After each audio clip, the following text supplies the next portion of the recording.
Ladies and gentlemen, welcome to 2025 USAPL Collegiate Nationals Day 3. Today we're going to be watching the 90 kilo lifters, both raw and equipped. My name is Tong and I'm here with Katie. Hi, my name is Katie DeGuider. Starting to get some action here on the openers.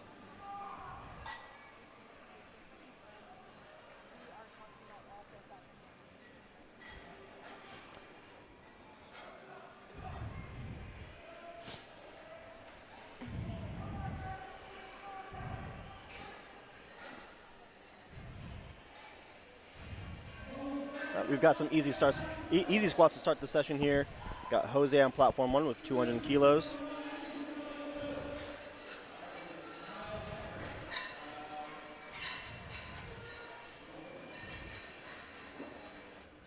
All right, so the first lift of the day has already gotten started. We have squat, then after this will be bench, and then deadlift.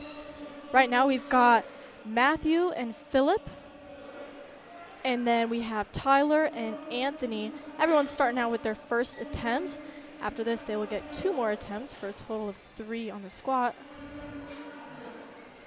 And you're going to see a lot of these lifters taking very easy attempts to start the day. You know, there's a lot of nerves behind that first squat. A lot of these guys just want to get in, get a lift in, and be in the meet. So it looks like most of these have been good lifts so far, but some of the most common disqualifications that we might see for squat, one of the most common ones is depth. So for a squat to be considered good, the hip joint needs to go below the top of the knee. So as we see here, Tyler just hit amazing depth on his squat, and as you can see, this is 3 white lights for him. So as we go through, if we see some red lights, that could be what it's for. There's also a couple smaller rules. These lifters have to follow commands in the squat. Tong, do you want to talk about what these commands are? Yeah, so for the squat, the only command is there's 2 commands. You have a start command that lets you perform your lift, and then after you maintain control at the end, they ask you to rack it. So if any of these lifters squat before they get the start command, or if they rack before they get the rack command, this would lead to a disqualified lift. This is just because you need to make sure that they're in that proper starting and ending position for the rest to make sure that the lift was actually good. And you'll see here on platform 2, that lifter got 2 white lights. All you need for a good lift is 2 of the judges to think that it was a good lift. If you get 1 red infraction, that is absolutely okay. But if you get 2 or 3, that is a disqualified lift. Did you happen to see what that color card was, Tom? I did not. So when you do get red lights, there's a couple different colors that could come with this. So as we could see on platform 1, he got a no lift with 2 reds on the side. Now underneath these red lights is another set of reds. This means it is a red card on a red light. So a red card on squat will always mean that the lifter did not hit depth. There's a couple other colors this could be. It could be a yellow card or a blue card. A blue card has a couple different meanings. It could be either downward motion of the bar, so the bar needs to travel up from the moment that the lifter hits the bottom of the hole. It cannot go up, down, and then back up. And then a blue card could also mean a soft lockout or starting position of the knees. So the knees need to be fully locked when they start and finish the lift. And then, Tom, you want to talk about some of the reasons for a yellow card? Yeah, so the best way to understand a yellow card is, I call it the rules of the platform. Mostly it's going to be about listening to the judges, so listening for the commands. Those are going to be the most common ones if your lifter is starting too early, or perhaps they're not controlling the bar and letting the spotters take the load for the rack. Those are the 2 that you're going to see the most.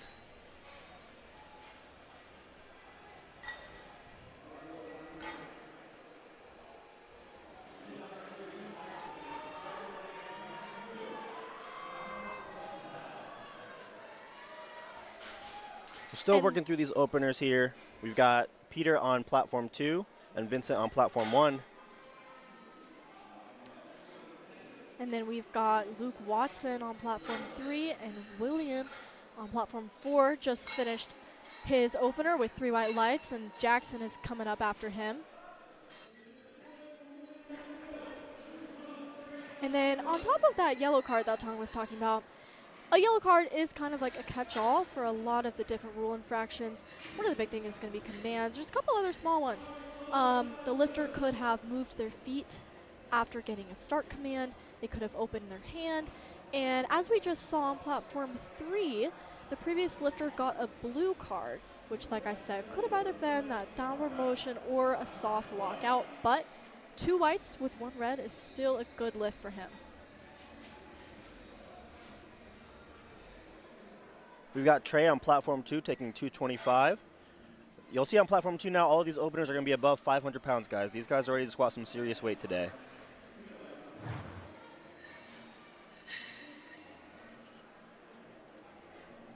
And that's a good lift.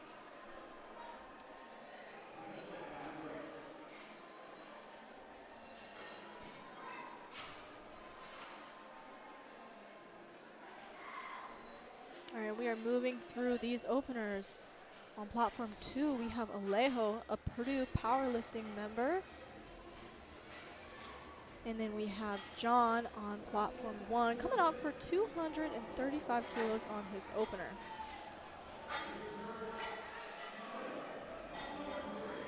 And then we see Curtis wearing his university singlet for University of Auburn. I love to see when these lifters come out in their school logos on their singlets. Really gets a nice team feel when everyone is matching on the platform. Yeah, this meet is one of a kind in the way that you can represent your team and your school. You'll see here on platform 1 we have John. He's an equipped lifter. He's wearing that squat suit and he's wearing those knee wraps. These are going to help him perform the lift here. But the extra challenge here is he has to work with the equipment to perform the lift, and I think that was good right there. Good. 3 white lights, great job.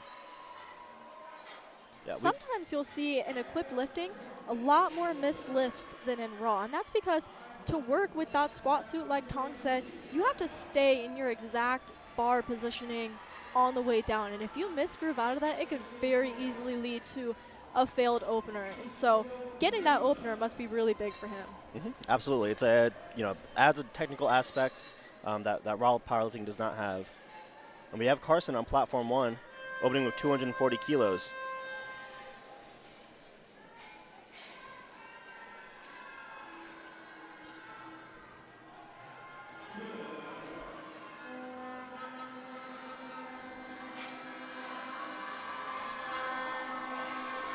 We can hear those trumpets. I know you guys can't hear it on the live stream, but there's a really big team atmosphere at this meet. The crowd is very loud. They have lots of noisemakers cheering on their teammates. This is really one of the best atmospheres you could get at a powerlifting meet. And for team scoring too, this is the second to last day that we're going to be here at the venue. Tomorrow's the last day to get team points, but these guys can make a big difference in team scoring today. So everyone's trying to get behind them. A lot of their teammates have already competed. So yeah, it's time for these guys to try to get them as many points as possible for their teammates. And we've got the heaviest squat of the first attempts here on platform 1 with Adam. And if we were going to look at the team standings after day 2, we can take a look at that. So these are just after yesterday finished. For the raw male division, Midland is in first place. Oh, it actually looks like Midland is in first place in all 4 sections with raw male, equipped male, raw female, and equipped female.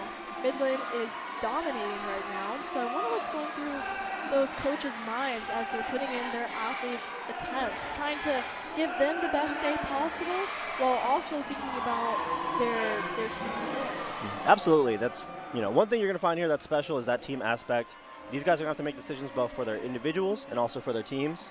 And we've seen a lot this weekend of taking safer attempts on the thirds, maybe not jumping an attempt, just securing a placing. And we're going to see how those decisions shape out here at the end of the day during deadlifts. Yeah, and some of the other teams that are coming up in second and third place, again, after yesterday had finished, we see Texas A&M is in second place, an equipped male, with Northeastern in second place with equipped females. These are both schools that have very large and competitive powerlifting teams. They're coming here with that full roster, with their most competitive in each class. And then in raw male, we have second place with McKendree University and raw female second place with Concordia University, Nebraska. Got Sean on platform 3 opening at 551 pounds, 250 kilos. That's a good lift.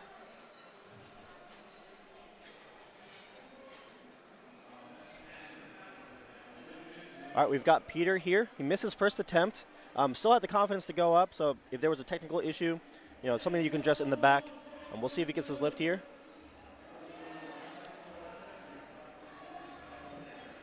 That looks pretty clean. See what the refs say for Andrew. Okay. 3 white lights. Yep, 3 white lights. I'm sure he'll make another jump again up to his third.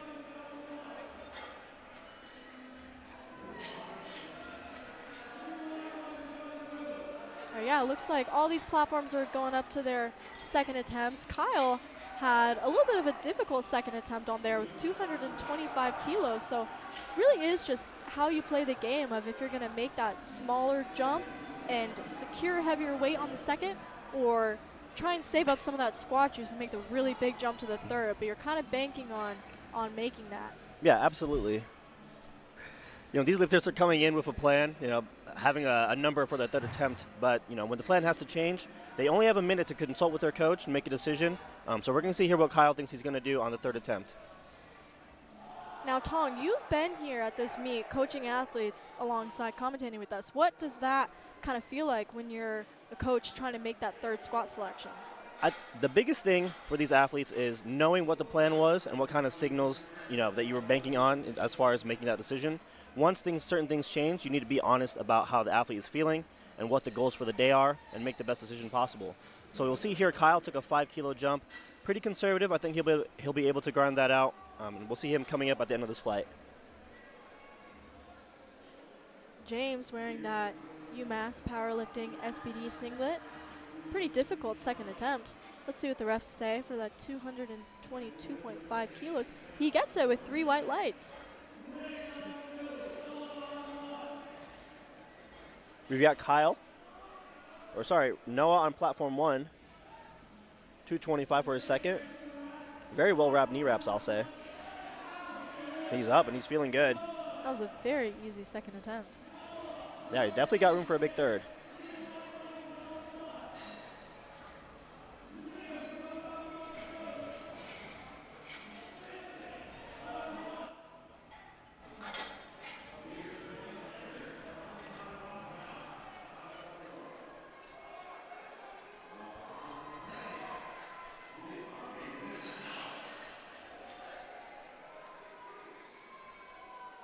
We are moving through these second attempts, folks.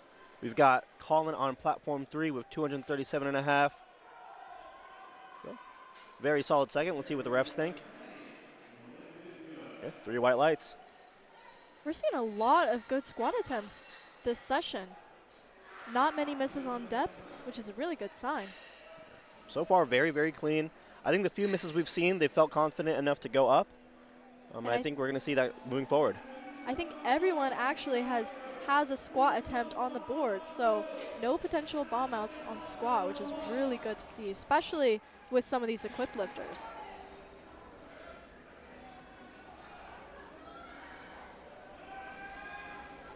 We've got Zachary on platform 3 with 240 kilos. Oh, and just fails it there right out of the hole. Could have been a technical issue and didn't take that big of a jump. We're going to see if they are thinking about retaking that on the third.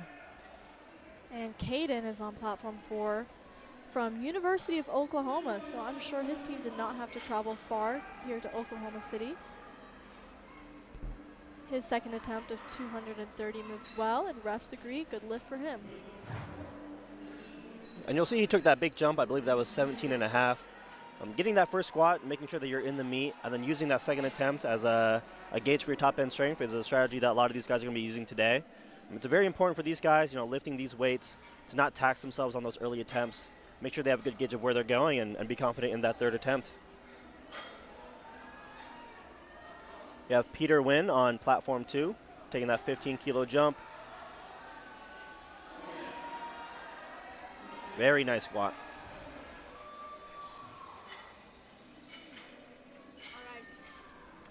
All right, so Brennan on platform 3 got a 1-2 no lift with blue cards from the side. I didn't get a good look at it, but like I said earlier, if some of you guys were not on here earlier, blue card could mean either downward motion of the bar or a soft lockout or starting position of the knees.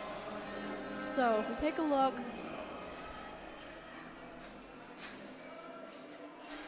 sorry, that was Luke Watson on platform 3 that missed that. And so he got the lift, or he got no lift with 240, but it looks like he still felt confident enough to go up to 245. So hopefully he figured out what he needed to fix and is still going to go up and try to get that third.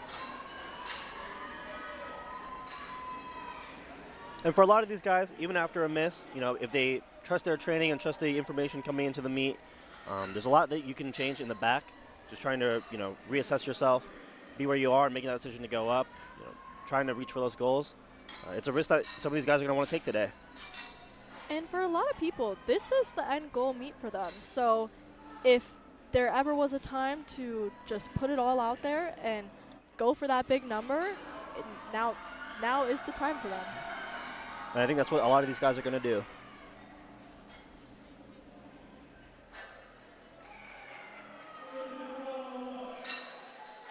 Alejo locks out his 240 kilo second attempt. Good lift for him.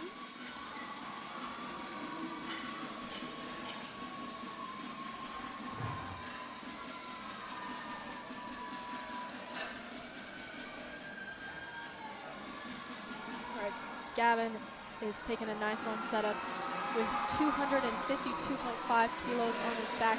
As you can see, lifters have 1 minute to get the start command from their refs, and he gets it just in time with 3 seconds left on the clock. Looks like that would be a good lift. Yeah, really good squat. Refs agree. And for the folks at home, even though we might have the graphic coming up that they're running out of time, most of these lifters are just taking, you know, trying to be patient, own the space. It's very rare to see someone at this level miss their lift on the timing. Yeah.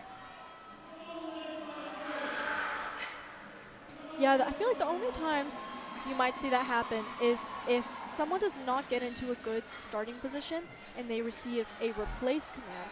This could mean that maybe their footing was wrong, their legs aren't locked out, or their grip was off on bench. So that could lead to a timed out lift, but have not seen any of that so far. It looks like Andrew Sosa, or sorry, John missed his lift on depth. So it was a no lift 2-to-1 with 2 red cards, which means that it was to depth. So he still has 1 more attempt to just squat that a little bit lower.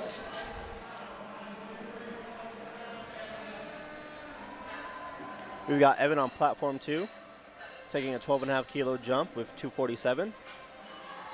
Yeah, very easy. I think he's feeling really good today. All right, and we have third attempts starting on platform 1. It looks like Jose did not get his third attempt of 225 kilos, but we've got Andrew coming up, putting another chip on that bar for 227.5 kilos. Again, missed his opening squat, felt good enough to go up for the second, and now he's taking an even bigger jump. So this is probably closer to what they were thinking about on the day coming into the meet. We'll see how he takes the squat. He's taking his time getting set up. Yeah, it's really important for these guys, especially in the early session, starting the day off on squats, to make sure they own this space, feel comfortable in the meet. You're not in a rush. Even though it's only a minute, you're not in a rush. I can imagine what's going through his head. After missing that opener can really kill some confidence. I don't think it would affect him that much. I don't think so. Let's see what the refs say. That's good. That's 2 white lights. Yeah, so it looks like he got a red card from the head ref on depth, but all you need is 2 white lights for a good lift. So that miss opener did not throw him off too much. It might not have been exactly where he wanted to end the day on squats, but 2 for 3 is still a very good day. We've got Chase on platform 3, 265 kilos on the bar. These guys are really starting to move up in weight. Out of McKendree University. All right, and we've got third attempt starting on platform 4 now. Anthony is coming out to 227.5 kilos.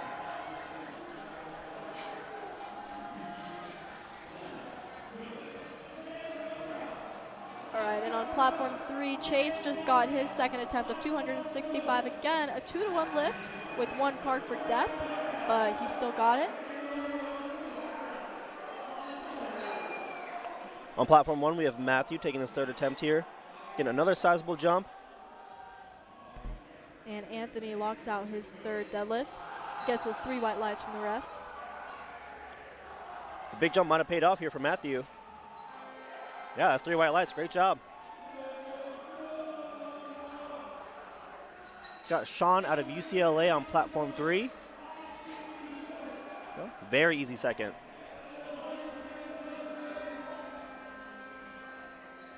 Refs say good lift for him.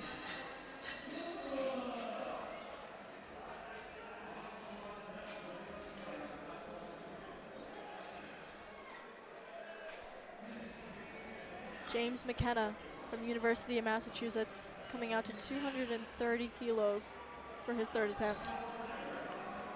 And then we've got Kyle on platform 3 coming out to 230. Had a bit of a tough second attempt. We're going to see here how this moves. But we are on third attempts for every single platform now. Oh! He's fighting. Oh, I thought he could have gotten that. That was a good grind, though. And he didn't take that big of a jump, so... And a fight for Kyle.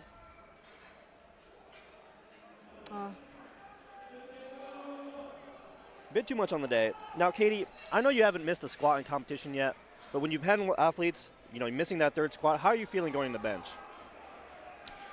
After missing that third squat, it depends on how big of a jump you took, maybe. Because then you're thinking about the total for the end of the day. Because you want to end up with the most kilos as possible. And so, say if they missed out on the higher end, if we took like a 10 kilo jump and they missed it, we're probably going to go that conservative route for bench.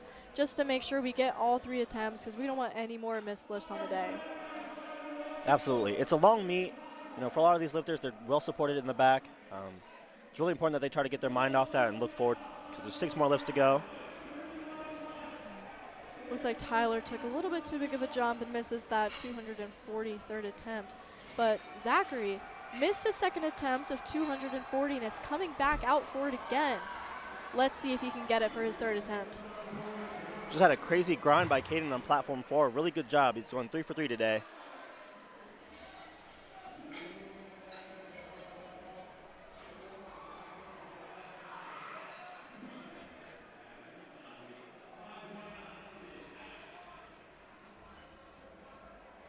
All right, Zachary from Slippery Rock University coming out for that 240.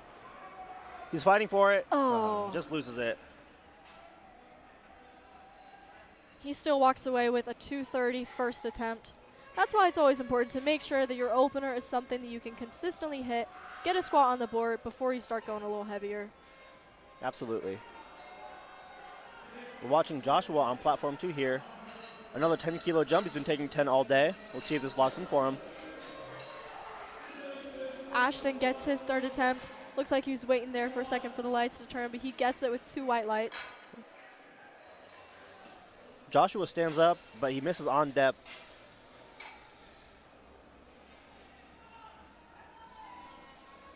Sometimes when you get that heavy weight on your back, it can be a little scary to squat as low as you normally do. So that's why it's always important in training, making sure that all of your lifts are consistent so you know where that depth is.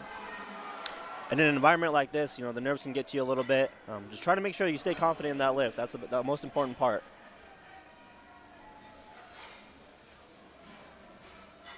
Weston from San Diego State coming out with 240 kilos on his back for his third attempt.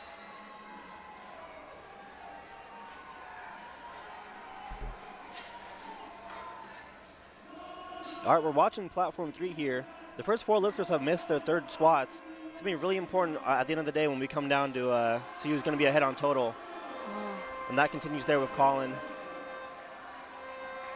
All right, 245 kilos is staying on the bar for Luke Watson. He missed his second attempt of 240. I believe that was a 2-to-1. He got one light, figured out what he needed to fix, and is coming back out, added 5 kilos to the bar for 245. Let's see if he can break this streak and be the first on his platform to hit his third squat.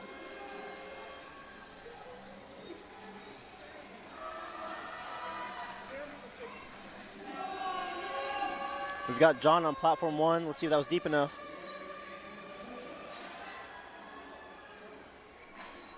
And the refs say no, unfortunately. All right, Luke is going out for his third. And he stands up. He I think locks that it was out. good. And the refs say it's a good lift. So he is the first one on his platform to hit that third squat.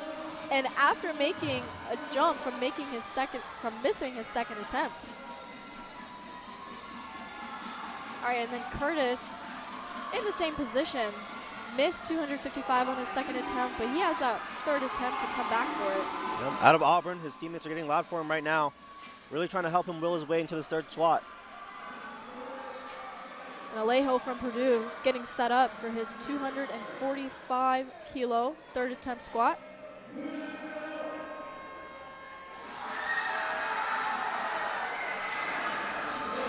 And Adam stands up on platform 1. That is a good grind from Alejo. Let's see what the refs say for him. Big squat by Adam. And big squat for Alejo. 3 white lights. All right, John is coming out. He missed his second attempt of 237.5 and is coming back out for 245. Added 7.5 kilos to the bar. And we've Not got exactly sure what he missed out on, but hopefully he figured that out from the refs, knows what he needs to fix, and knows that he has more in him. we've got Hayden on platform 2. Missed 245 on his second attempt. He's coming out to try it again.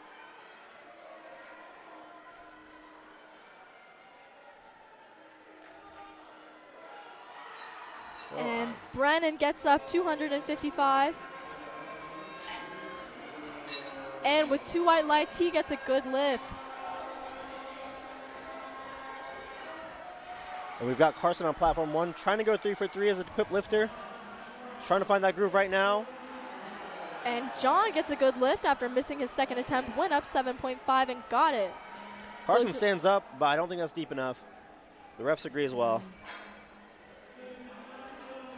All right, we're wrapping up our third attempts on some of these platforms. And on platform 1, we are back up to the top with 255 kilo opener for Omar.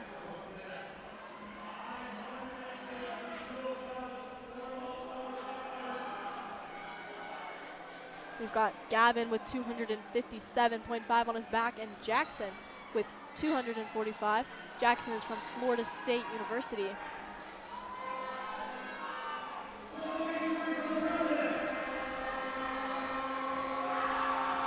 It's a big and fight. Jackson is grinding it. Let's see what the refs say for him. I think that was good. And it is. Good lift. Peter Wen, 250 kilos on the bar for him. Yeah, another 15 kilo jump for him. I think he's been moving well. I think so. His coach is just sticking to the first plan. And we'll see how he does it here.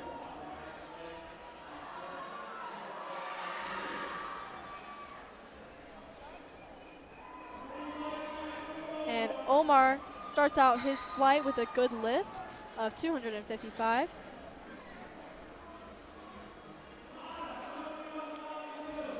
All right, and then on platform 4, we are also back up to first attempts with Connor, 197.5 on his back. And once again, oh, it looks like he got a 2-to-1 with a blue card. Most likely was an unlocked knee in the finishing position.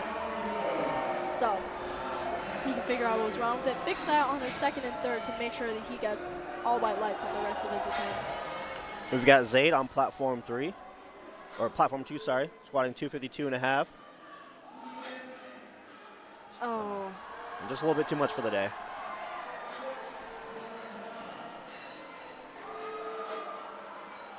Dylan 2 with 2-to-1 lift, 1 red card for depth. All right, and Ethan is coming out for his third attempt of 272.5 kilos. This is a 600-pound squat, folks.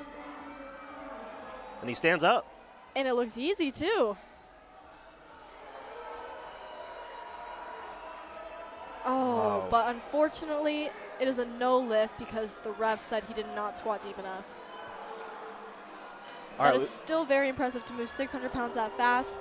He'll come back next time knowing to fix that depth, and he'll get that easy at his next meet. And you call that a gym PR. All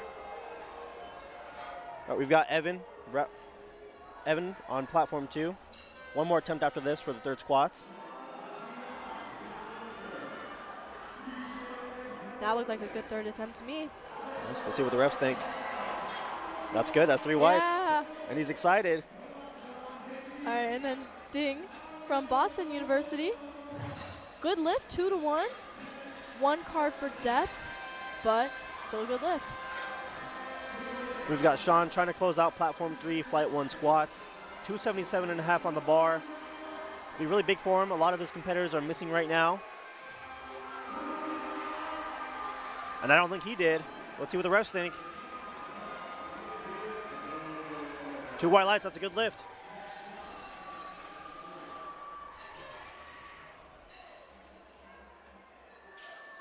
All right, and then on platform 3, we are back up to the top with Jackson Jones opening up with 212.5 kilos.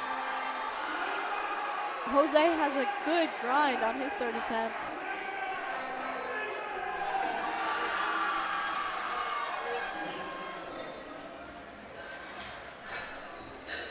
And we're waiting to see what the refs say for Jose.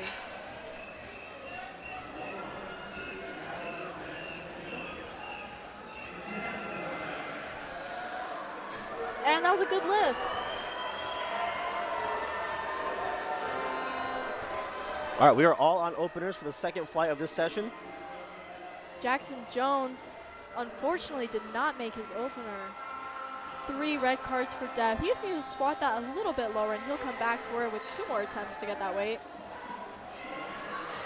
We've got Imarion on platform 1 opening with 600 pounds. And I think that was good. We'll see. Yep, 3 white lights.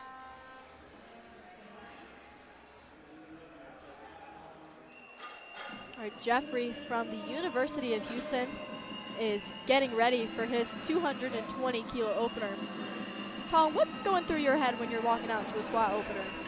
I think the thing that every lifter is going to be thinking is about hitting depth. You know, you can record and have other people watch you in training, but until you're there on meet day and you see the refs in front of you and they make those decisions, you really don't know what the right depth point is for you. So these guys are just going to try to be confident, hit this first squat, and make sure they're in the game. Depth looked good to me on Jeffrey's squat. Let's see what the refs say. Oh, he's feeling good. 3 white lights for him. And I know for myself, that squat opener can be the most nerve-wracking lift of the whole meet, and getting that 3 white lights can just set you up for a really good meet for the rest of the time. Absolutely. It's the one lift that you're going to spend the entire time in prep thinking about. It's what gets you into the meet. But as soon as that lift goes, that anxiety turns into excitement.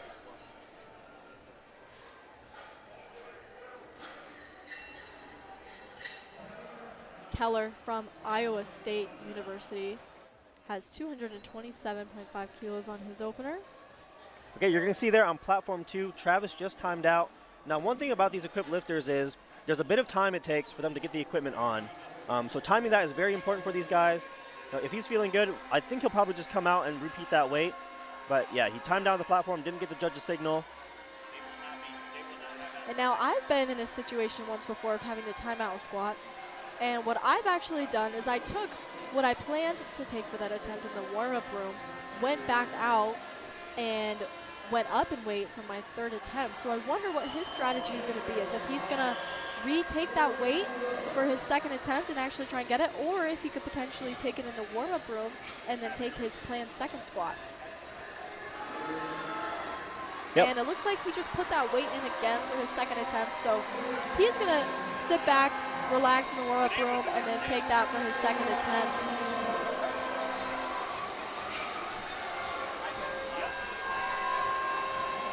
All right, so folks, if we look at the bottom of the screen, we can see our current ranks for some of the teams scoring. We've got Midland University, and this is for the raw women's division. Midland University in first place with 61 points. And then in equipment, they're also in first place with 54. Texas A&M falling in second with 40. And University of Louisiana. I'm not exactly sure what school that was, but it looks like I think that's Davenport. Davenport logo. All right. I think that's Davenport actually in third place. Once again, Midland dominating the equipped women division. 68 points with Northeastern in second with 46 points. And Blue Mountain in third place with 45 points. And even though these point spreads look, very large, one or two lifters having a good session can really flip the tide on where your team is standing. And so everyone here is trying to, do their best for themselves, but also to represent their teams.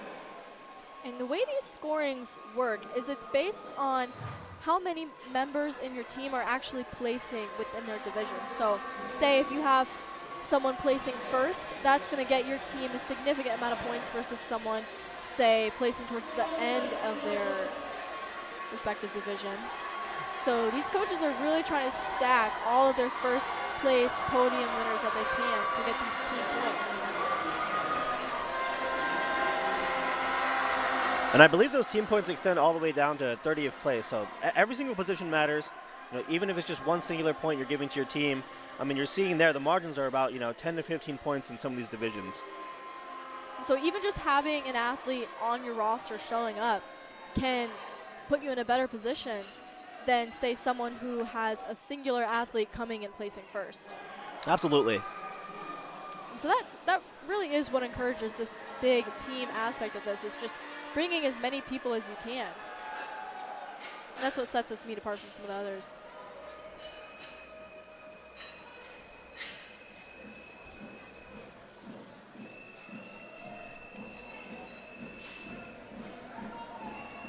All right, we're into our second attempts here on platform 1 for the second flight.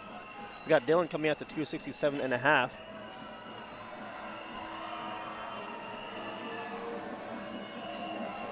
Parker just got his third attempt of 240. Following after him is Jacob with 242.5. We've got Van from the University of Oregon opening up with 245 kilos. And he's got a beautiful kit on. And on platform 2, we have Ramiro from Midland University in the equipped division. And once again, I'm sure you guys can't hear, but his team is out there getting loud for him right now.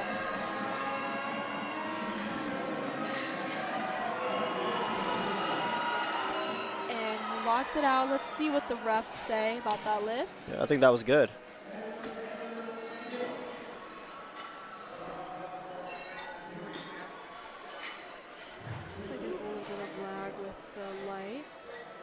Center ref.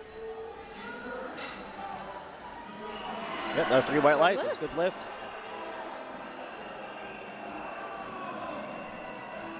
All right, you'll see here Mario on platform 1 missed his opening squat. Still has the confidence to go up 5 kilos. It's really important, though, as an equipped lifter to get that first attempt in. There's a lot of issues that can happen when you're trying to manage that equipment. And so getting this first attempt, I mean, this can be really important for him.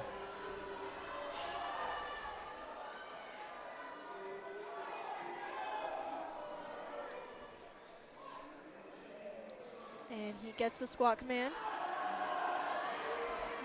Locks it out. Yeah, we'll see if that was deep enough. Oh. The refs don't think so. Fortunately not. He got a white light from the center ref, but 2 red cards from the side. So we'll see if he makes another jump, but he still has one more attempt to post a squat on the board. And for those at home, every single lifter needs to post at least 1 squat, 1 bench, and 1 deadlift to register a total. If you don't get any of the 3 attempts on a singular lift, you're not able to post a total, you're not able to place. But if, say, a lifter does not get a squat, they do have the opportunity to stay in the meet just to get a bench and a deadlift, but it does not count towards one of their best lifts, and they will unfortunately have a total of 0, but they are allowed to stay just to get some personal PRs for them. All right, Dean gets his second attempt of 215, 2 white lights, another red card for depth. And we've got Ethan there on platform 1, missing his second as well. So he's right across the board right now. He's going to really try to lock in for that 3rd attempt. He needs that one to stay in the meet. Same as Mario. Sorry, that was Connor who got his second attempt. Ding should be coming out. There he is. Coming out for 215 kilos. And we've got Jackson on platform 2 with our first 700-pound squat of this session as an opener as well.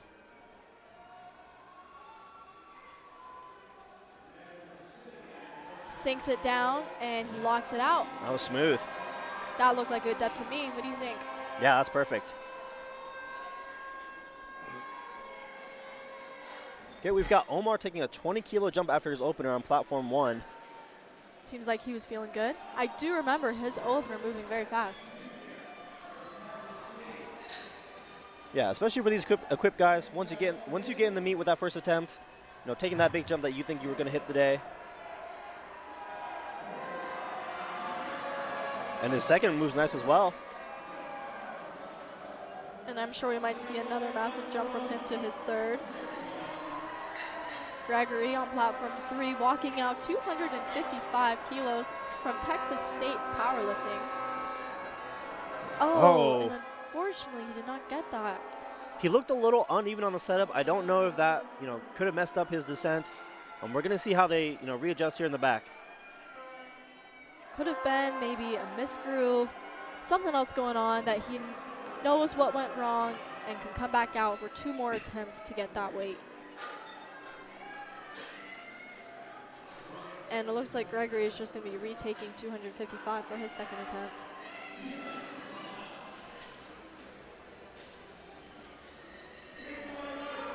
All right, Justin, he missed his first attempt of 220, added 7.5 kilos to the bar, and is now coming out for 227.5. He's from Belmont University. Seems like he knows what he needed to fix and is ready to squat a little heavier. And we've got Travis on platform 2. Timed out that first attempt, so making sure to stay in the meet here. And he's having to grind this. And he stands up. Let's see what the refs say for him. Okay, good lift. He's in the meet right now. I wonder how much more he has in him for that third attempt. I wonder if timing out that opener really threw him off, and maybe that's why he potentially almost didn't get that second. No, absolutely. We'll see what they think in the back. If there's any technical issues that they can fix here. Maybe he felt like there was something wrong with his equipment in the preparation. I know he timed out, so maybe his handlers were trying to, wrap him a little quicker, set him up a little quicker. We'll see if he comes out for that third attempt. Gabriel unfortunately missed his second attempt of 285, but he still got that third attempt to come back for it. Yeah, and Travis is scratching, so he'll take that 265 squat, and he'll get ready for bench press. Yeah, so at any point, a lifter is able to opt to not take an attempt after. So that is what Travis did after that second attempt. The only thing is if, say, you scratch a second attempt, you could not come back for that third attempt. You would be giving up that third attempt as well. All right, Jackson missed his first attempt of 212.5 kilos, and he is coming back out for it for his second attempt. He's from Davenport University. He missed this on deck, so let's see if he can squat this again a little bit lower this time. And I know Davenport came here with a really big team, so I'm sure they're out there cheering him on right now. Mm-hmm. So we'll see if that was deeper. Let's see if the refs say that was depth. And it's a good lift. He got 1 rep for depth, but he does now have a squat on the board. All right, and we've got Andreas on platform 2, going up 5 kilos after the initial opener. We're going to see how he feels here. I think the first issue might have been technical. See if they could have addressed that in the back here.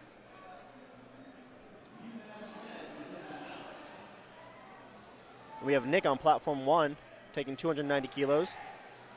And we've got Dylan on platform 4, walking out 242.5. And he's in that A7 Americana. Oh, no. Bit of an issue for Andreas. I don't know if he misgrooved that into the hole. Just seems like he lost the squat there. We're going to see how they adjust here.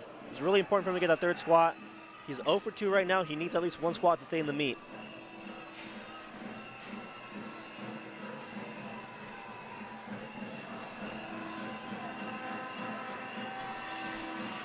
Land going down with 230 kilos. Very smooth second attempt from him. 3 white lights from the refs. All right, and we've got Holden.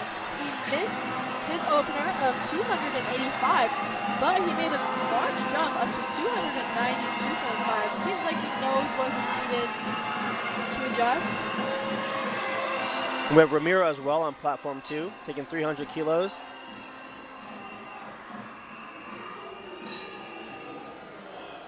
I'm not sure that was deeper. Fast. Oh. A bit of an issue there, platform 2. Spiders and loaders think, we're able to help him there. He walks off on his own, which is a great sign. May have been a little bit of an issue, in the groove of the squat. But luckily he's safe. He walked out on his own. And unfortunately, Holden again squatted just a little bit too high. He does still have one more attempt. Let's see if he will choose to go up in weight, or looks like he decided to make another jump and will be going up to 297.5 after missing his first and his second attempts. All right, we've got Mario coming out for 272.5. He missed his first 2 squats. He needs to sustain the meet. He is getting hyped up. You can hear everyone is cheering him on out there. He needs this lift It's to get a total. He's taking his time to get set up. Okay. Looks like it could be close. We're going to see what the refs think. Oh, and he misses it. So he will be allowed to continue in the meet if he chooses, but unfortunately he will not be getting a total, and he cannot contribute towards his team's placing.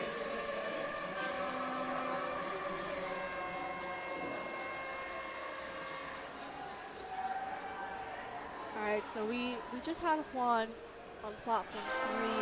Missed his second attempt of 247 and is gonna retake it again. We have Mason on platform 2 with a big squat of 305. He's excited. I think he's got room to take a lot more. He looked very hyped up after that. From Liberty Powerlifting on platform 4, we have Jacob squatting 255. Very controlled descent and very controlled on the way up. That was a very pretty squat. Yeah, very nice and easy. 2-1 with a depth call from the center ref. That is still a good lift for him. Dixon grinds out his second attempt. 250. Oh, see, he got a red card from the front and 2 blue cards from the side. So that means the center ref thought he did not squat deep enough, while the side refs most likely believed he had soft knees or unlocked knees when he locked it out.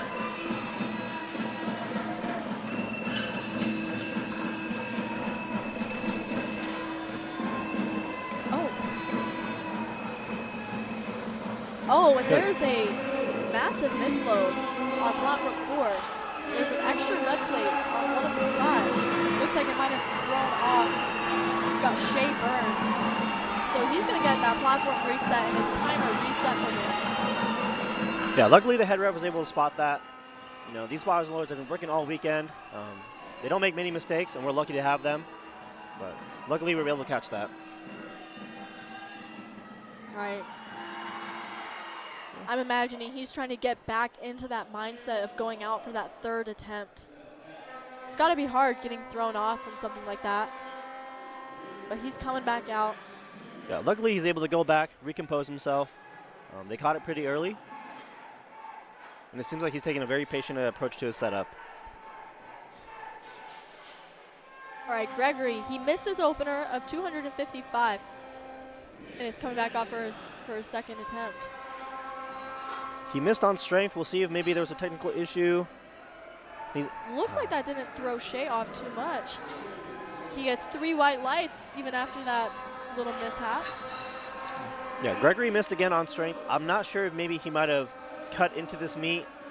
Maybe having some issues feeling strong under the bar, feeling the strength in his legs. He's got another attempt though. It looks like he's going to come out for it. He's going to need to try to squat it again to stay in the meet. Jackson has 335 kilos. Oh, and unfortunately, does not make it out of the hole. We've got Pham on platform 3 out of University of Oregon, taking 260 kilos.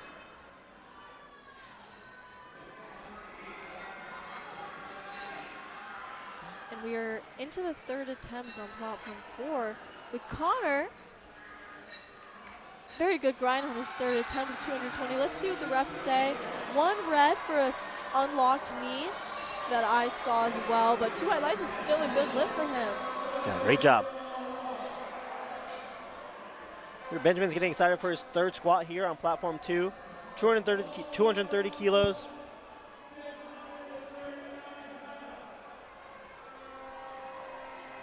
And we've got Omar on platform 1 taking 290 kilos.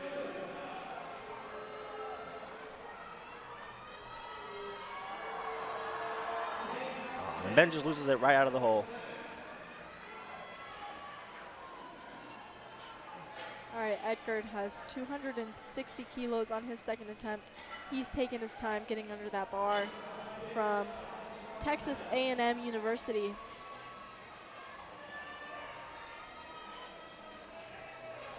And then we've got Ding with 230 on his third attempt. Omar stands up. We're going to see if that was deep enough. And he's good. Both Edgard and Ding get their third attempts. 1 red card for Ding for depth, but 2 white lights is still a good lift for him. Okay. And we've got Andres here on platform 2. Again, he missed his first 2 attempts. He needs to stay in the meet. Just And now, missing the hole a little bit. Were these both on depth? Yes, these were both on depth. All right, he needs to squat this a little bit lower to get a total for the meet. And the crowd is going crazy out there cheering him on. Trying to give him the strength right here. Go. Just take your time on the setup. Looks a little unsteady.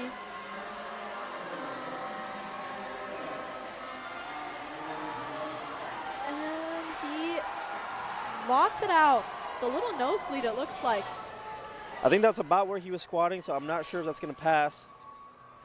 There might have been a little up and down, too. Yeah. We'll see here. Yeah. Unfortunately, 3 red cards for depth as well. He will not be able to get a total for the meet, but he can continue to bench and deadlift if he chooses to. And we've got Brandon on platform 3, 267.5 kilos. And unfortunately, especially for these equipped lifters, it can be really hard to feel out exactly where depth is when you're in something so compressive like that. And for a lot of these guys, even after a miss on an earlier attempt, they might go up in weight just to make it easier to get down in the hole more. Added weight helps them squat a little bit deeper. Yeah, and sometimes when you're in something that tight, like you can't hit depth if you're trying to do a bodyweight squat. So you simply need something heavier to help you get down. But the downside is if you accidentally go heavier and it is a little bit too hard for you to actually squat back up, that's where you can mess up your attempts. Absolutely. Big squat by Imarion on platform 1, 295 kilos. Starting today, 3 for 3. All right, now Holden. He missed his first attempt of 285. He missed his second attempt of 292, and he added another 5 kilos for 297. Once again, he needs this squat to stay in the meet. And this squat's been moving well. He's just going to need to squat a little bit deeper here. The crowd is with him right now. They're giving him a lot of cheers, a lot of energy. I wonder if he's using that same strategy. It's moving very fast, but he needs a little bit more weight to get down to depth. Let's see if he can get this third squat to stay in Collegiate Nationals meet.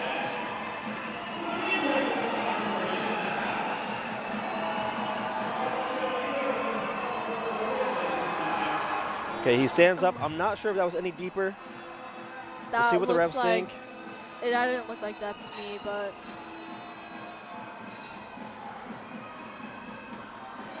Oh, that's 2? He gets it. He's in the meet. I spoke too soon. 2 white lights with only 1 for depth. And we saw Ramiro there on platform 2. Had a bit of an issue on his second attempt. Unfortunately missed on depth.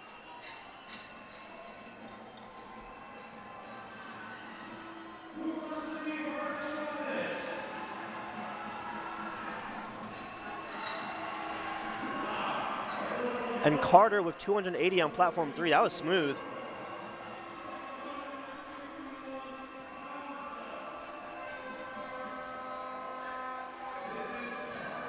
And we are on third attempts, I believe, on every single platform now. So we are moving through the session quick.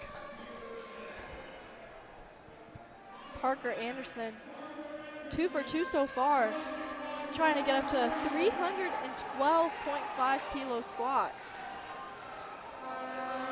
And he's standing up. We'll see what the refs say. That's 2. 1 card for depth, but 2 white lights is a good lift.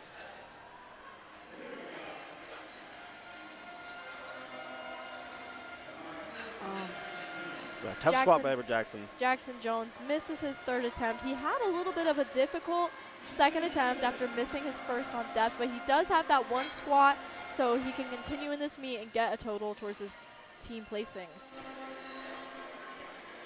Now you're going to see we're going big screen here on platform 2. Platform 1 squats are finished, but we have some big squats coming up on platform 2. Everything is going to be over 705 pounds. Oh yeah, now that platform 1 is finished with squats, they'll be starting a 10-minute intermission, and we will then move into bench on that platform. Keller Cox misses his 3rd attempt of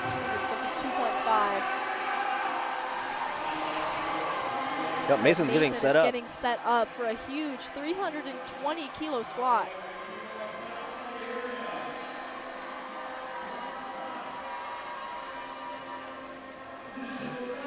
Doing a false unrack there, making sure it's nice on his back.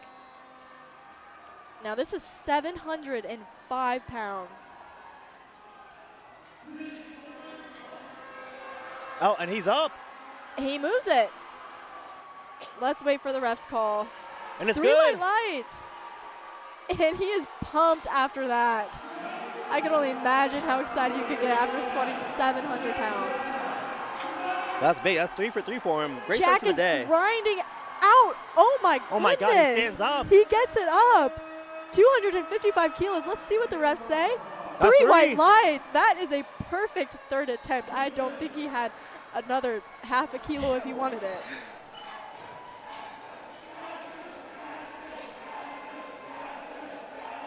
Okay, the crowd is getting excited here for Jackson. Now he had 700 pounds to open with. Looked very easy. Missed 335. It could have been a missed groove. We're going to see if he takes this any differently.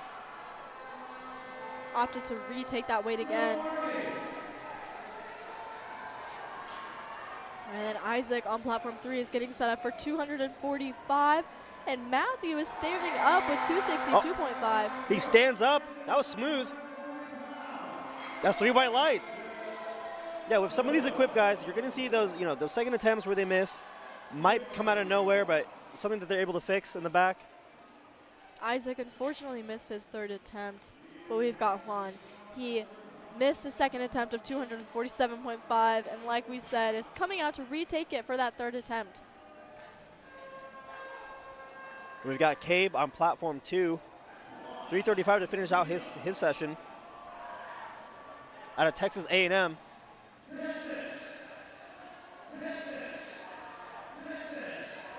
All right, Jacob from Liberty Powerlifting, 265 on the bar. Unfortunately, just a little bit too heavy for the day for him. Okay, Cabe stands up. I'm not sure if that was deep enough. Unfortunately, 2 red lights, 1 blue card, light. 1 red card actually. I wonder From if the center. I wonder if that could have been a misclick, perhaps. But a blue card would either mean. Looks like we've got. Oh, that was the end of the flight. So a blue card could either mean downward motion or not locked out knees. So I didn't see any downward motion. I think it was his knees. Knees are a misclick. Yeah. But unfortunately, he did not get that 3rd squat. All right, all of our platforms here are done with squats except for platform 3. Well, and Dixon's able to get this squat. We're going to see what the refs think. Missed the 2nd on a technicality. And again, there, his knees are soft. So at the end of the lift, you do have to lock out your knees, bringing the lift to completion. Luckily, I believe Dixon, he got his opener, so he's still in the meet. Now we have Gregory coming up here, though. He's missed his first 2 on strength, just failing it right out of the hole. We're going to see here maybe if, there was an issue cutting into the weight class. If he could have recomped a little bit more, got a little bit, water in him, electrolytes in him. See if he can just feel a little bit stronger under this bar. He needs to sustain the meet, so I could only imagine how anxious he could potentially be feeling right now walking this out.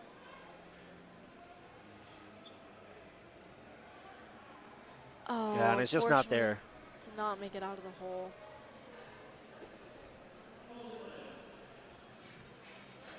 Very unfortunate to see someone miss all 3 attempts on strength. Very important to make sure that your opener is something that you could hit even on your worst day of lifting. Absolutely. Pham is walking out for his 3rd attempt of 265 kilos. Yeah, taking a modest jump here, only 5 kilos. I think his second was smooth, but this might be where they think his top end is. 584 pounds on the bar for him. Yeah, this is a big squat. Almost 3 times body weight. And he's up. And I think that was a good call. That was a very nice 3rd attempt. 1 card for depth, but still 2 white lights.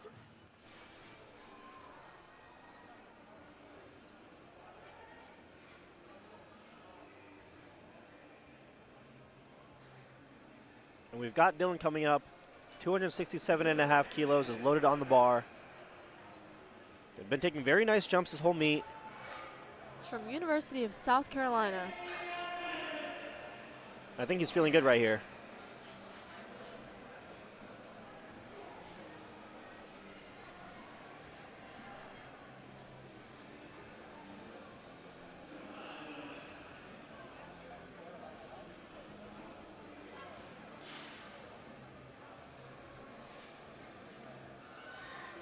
And he's fighting for it. Oh, that's such a good grind. Let's see what the refs say. I think that's good. Yeah, 3 white lights. Very nice 3rd attempt. All right, these last 5 lifters, I believe, they're all squatting above 600 pounds, doing it raw as well.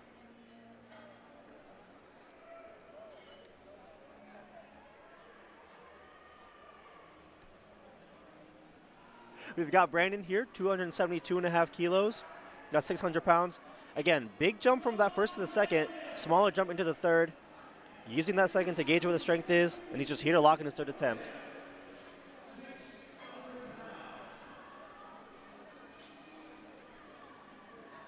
From Texas A&M University. And he's up. Yeah, it's a great call. No, they've got a really good team. Oh, but Oh. unfortunately missed that to depth. Yeah, it looked good from my end, but obviously the referee's in a better position, a better vantage point to make those decisions. Yeah, Luckily, did not take too big of a jump. He only loses 5 kilos on the total. the side refs are able to position themselves wherever they think they can best see depth. So we can trust that the side refs got a good view, and especially when you get both side refs calling it.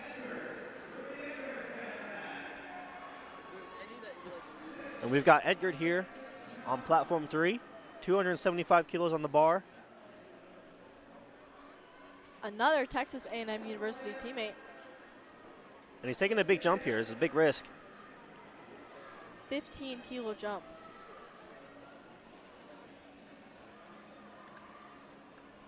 He's taking his time.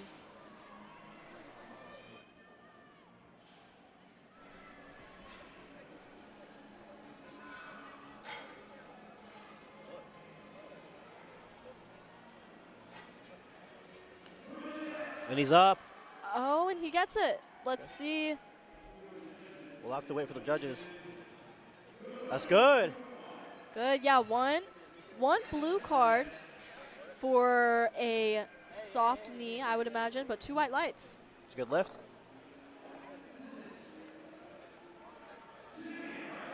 Yeah, we've got Simeon coming out to 280 kilos. All right, he missed his first attempt of 255, made a modest 10-kilo jump, and has now made an even larger 15-kilo jump to his 3rd, trying to catch back up to where he potentially lost out. That And he looks like fights it, and he's up. he locks it out. It looked like depth to me. Let's see what the referees say. Oh, that's Oh. two blue cards. Blue cards for some soft knees in the lockout, which I could definitely see. Yeah, just a little bit shaky at the top. We've got 280 kilos on the bar again for Brian. Missed that second. I'm not sure what it was. Were you able to see that? His 270. It looks like he got 2 blue cards, so potentially for some soft knees. But 1 white from the center ref on his second attempt. Let me see if he can fix that here. He stands up. Looks good to me. Yeah, looks good. Blue white lights, yeah. Looks like it could have just been something he maybe forgot about, needed to remember to lock out those knees hard when he stands up, and it looks like he fixed it. And we've got Carter here at the final squat of this session, 290 kilos. He's been having a good day so far. He's from Midland University, and we can hear them screaming for him right now. And Midland has come with a massive team to Collegiate Nats, and they are dominating in every single team category right now. So his performance right now is important for Midland's placings, I'm sure. He's taking his time. The crowd's getting excited for him. Getting in that right headspace. Looks very strong on the unrack and walk out. Taking his time here.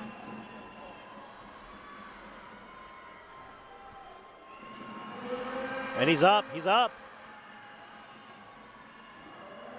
Locks it out.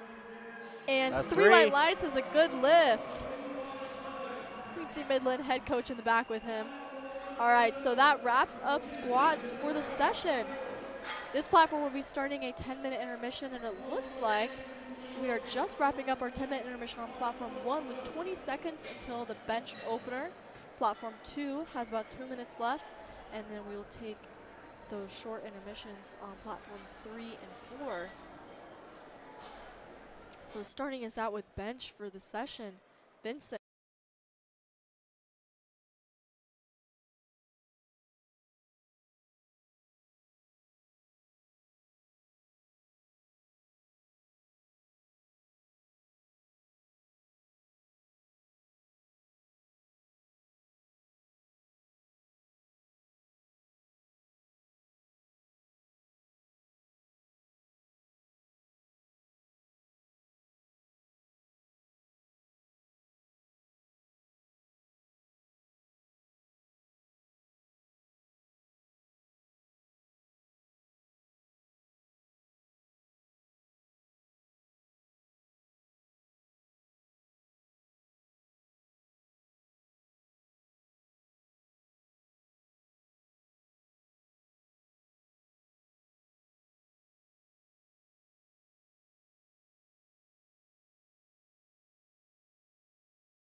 Getting to the right touch point.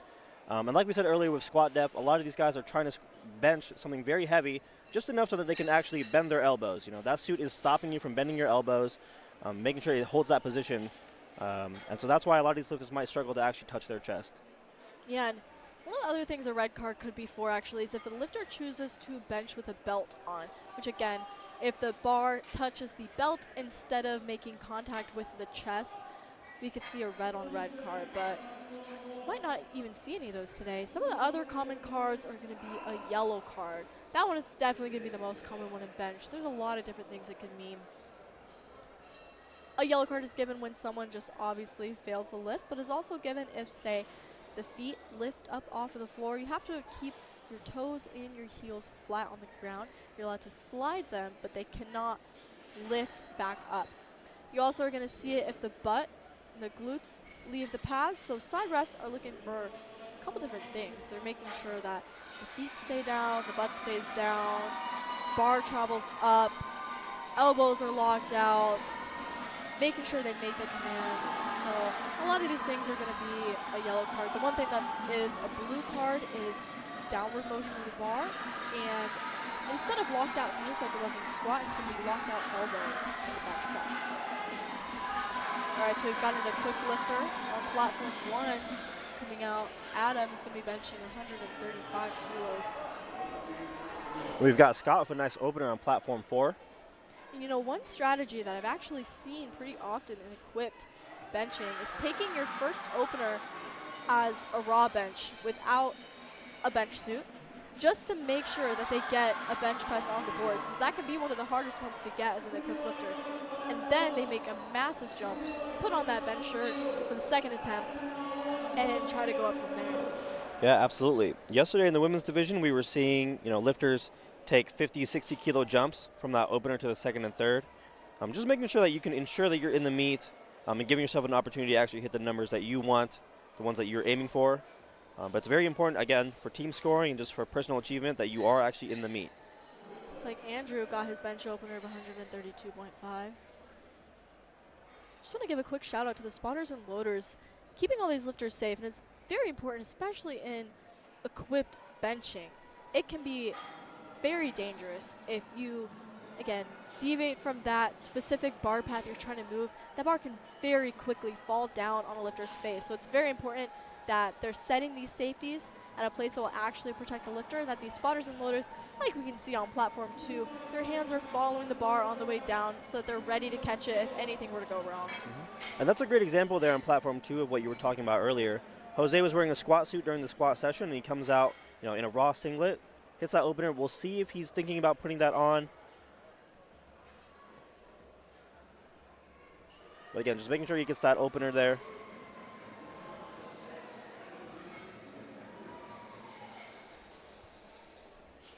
We've got Noah on platform 1, opening with 137.5. Little stick off the chest, but easy overall.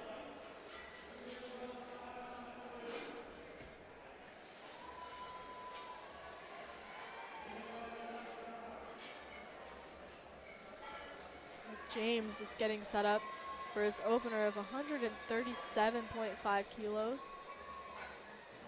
This is just a little over 300 pounds for an opener from University of Massachusetts.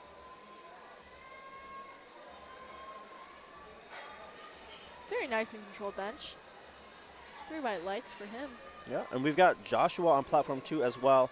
Equipped lifter coming out raw for that first attempt. John, on the other hand, is out in the bench suit. And you can see here he's fighting. He's fighting to get that bar to his chest. Slows down as he approaches it, but he does make it down to the chest and very fast on the way up. Yeah, I think that's 3 white lights. Good lift.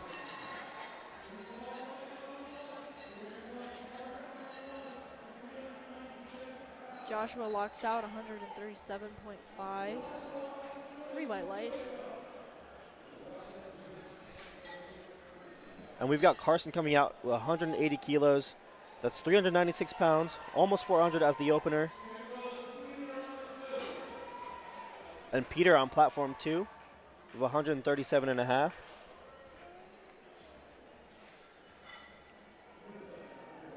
Now you're going to see here he walks up to the central spotter, making sure that that handoff is right. With the bench and bench press and the bench suit, you just need every single thing to be correct, making sure you're executing the same way every single time. Any little deviation in your technique, it can mean a failed lift, it can mean a missed groove. So these guys are just coming out every time, communicating with the spotter, making sure that handoff is correct. He fights it down, gets the press command.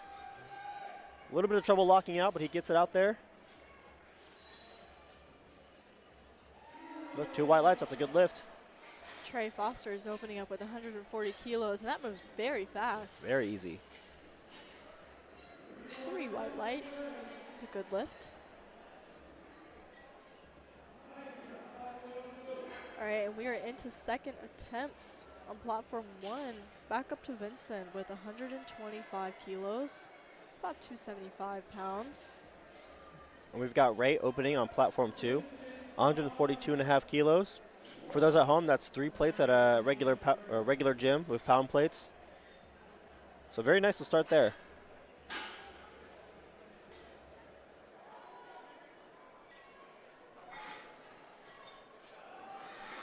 Anthony with a big bench on platform 4.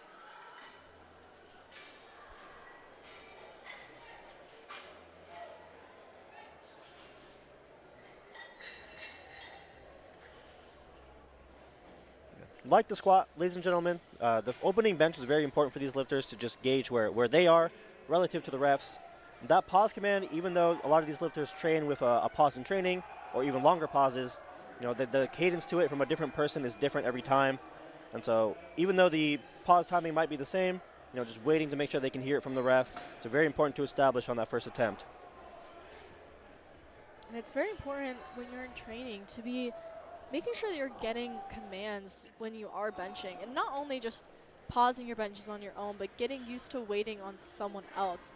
You know, as much as you can pause on your own, it can feel very different to actually be waiting on someone else. It can be very easy to get your own kind of internal clock to where you go down, you pause, you think you've paused enough, but then you press and you've accidentally jumped the press command. So hopefully we don't see any of that today, but unfortunately I have been seeing some of that in this meet so far. Yeah, absolutely. Just making sure you're comfortable with another person giving you that press command. And unfortunately that is something that I have done myself once before. So I get how easy it can be, but just reinforces why it's important to make your training environment as close to competition as possible. Absolutely. And for a lot of these lifters, you know, collegiate lifters, many of them, this might be their second meet, their third meet. And so going from, you know, a local level meet into these where we have national level refs here at every single seat, it can be a big difference for them. Yeah, my first collegiate nationals in 2023 was only my second meet that I had done just only a couple months after my first one, and I remember how anxious it was coming out onto such a big stage like this for the first time.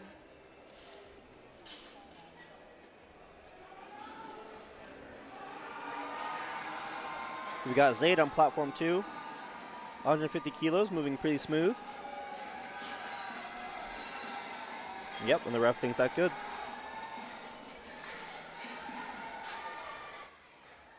And it looks like Sean has missed his first attempt. Or let's see, what was that?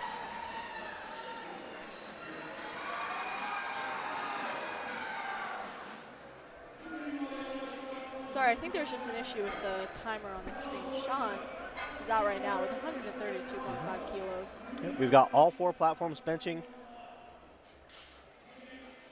Oh, sorry, that was the 10-minute timer finishing up, actually. I misspoke.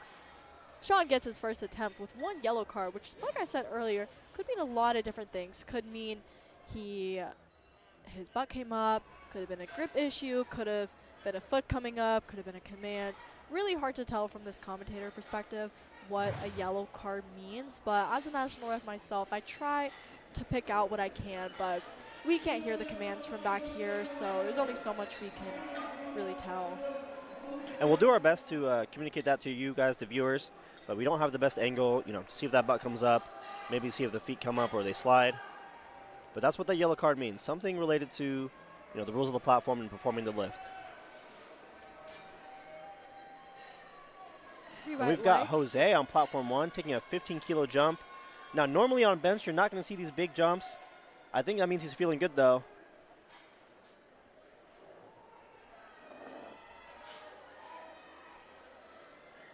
Andrew Sosa has 135 on the Oh, and it might be too much for Jose. Just can't get that past his chest.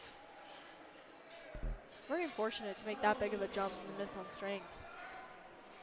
Yeah, for a lot of these lifters on bench, the absolute strength is lower than lifts like the deadlift, lifts like the squat.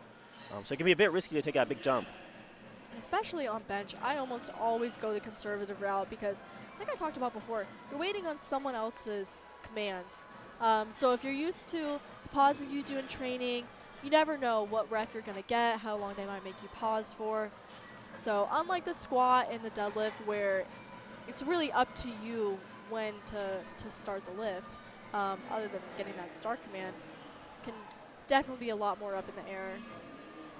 And the variables on the bench press too, there's a lot more than the squat and the deadlift. You have to make sure your feet on the ground, your butt's on the ground, you have to maintain the points of contact. All these variables, it's a strength sport. Variables can change your strength a lot as far as your performance. So trying to make sure that you're in the best position possible, taking nice, easy jumps, something predictable, I think that's a very important strategy for a lot of these lifters.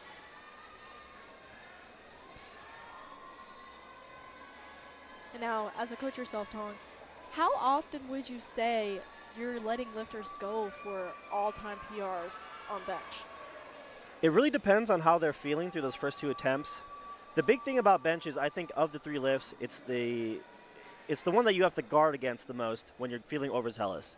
The third bench press is actually the most missed attempt in powerlifting. And a lot of people, just that jump is usually just a little bit too big on the day. And so sometimes just being a little bit more conservative is the best way to ensure that you actually get in that lift. You might think a big jump is pretty safe. There's a number in mind, but there's a lot more variables going against you in this lift. Yeah, and I would definitely agree with that. Whenever I'm coaching anyone or competing myself, I don't think I have ever really gone for an all-time PR on bench. And if I have, I've missed it. Yeah, it's pretty difficult to hit that. Maybe your athlete is feeling really nice, feeling really strong, and it's an easy attempt on that PR. But again, the goal here is to get 3 benches, really build that subtotal so that when you go into deadlift and you're fighting for position, you can make that last pull easier for yourself. Jostle for position a little bit.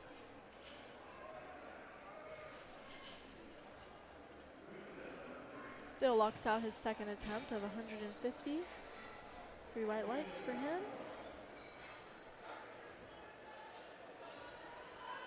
And we've got Joshua here on platform 2 fighting through the bench, 142.5. Now he is an equipped lifter. Some of these guys feel a lot more comfortable lifting raw on the bench press. It takes a lot of technique, a lot of experience to use that bench suit. And so just coming out raw is, can be a little bit more comfortable for these guys. Now, Tom, you have only competed as a raw lifter. Would you ever foresee equipped powerlifting in your future? I think the difficulty with equipped powerlifting is, it's something you can't do on your own. If there's not people around you, at your gym or in your club who are experienced with the equipment, it's hard to kind of break in. And so I don't personally see myself doing equipped lifting, but I have a lot of respect for these coaches. Something that you don't get to see on live stream is how intimate the relationships are between a handler and a lifter. You have to put a lot of trust. Unlike a raw lifter where you kind of go out, on your own. You need to trust into a handler to kind of set up that equipment for you because you can't really do it on your own. These things are extremely restrictive. You need a whole team of people, and that's how you build relationships. Yeah, and that's why at Collegiate Nationals we're seeing such large equipped powerlifting teams. And while my team does not quite have that aspect to it, we've only been able to send raw lifters. I can only imagine what it's like being able to train with your entire team and your coach, with everyone like that.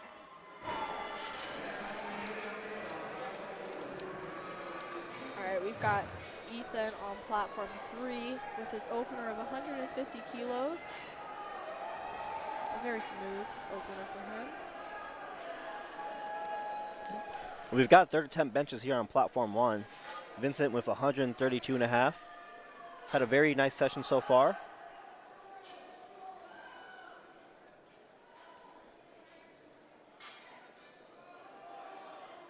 And here is where we might start seeing what Tom was talking about. The third bench attempt unfortunately gets a lot of people.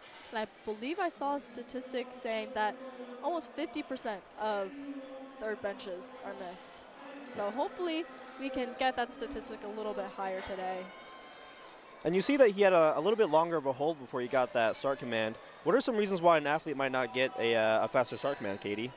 Yeah, so the refs are looking for a couple different things. We've got the side refs checking to make sure that they're in a proper starting position. That means that their arms are locked out, their grip is not exceeding the 81 centimeter rings, their feet are flat, and their butt is down.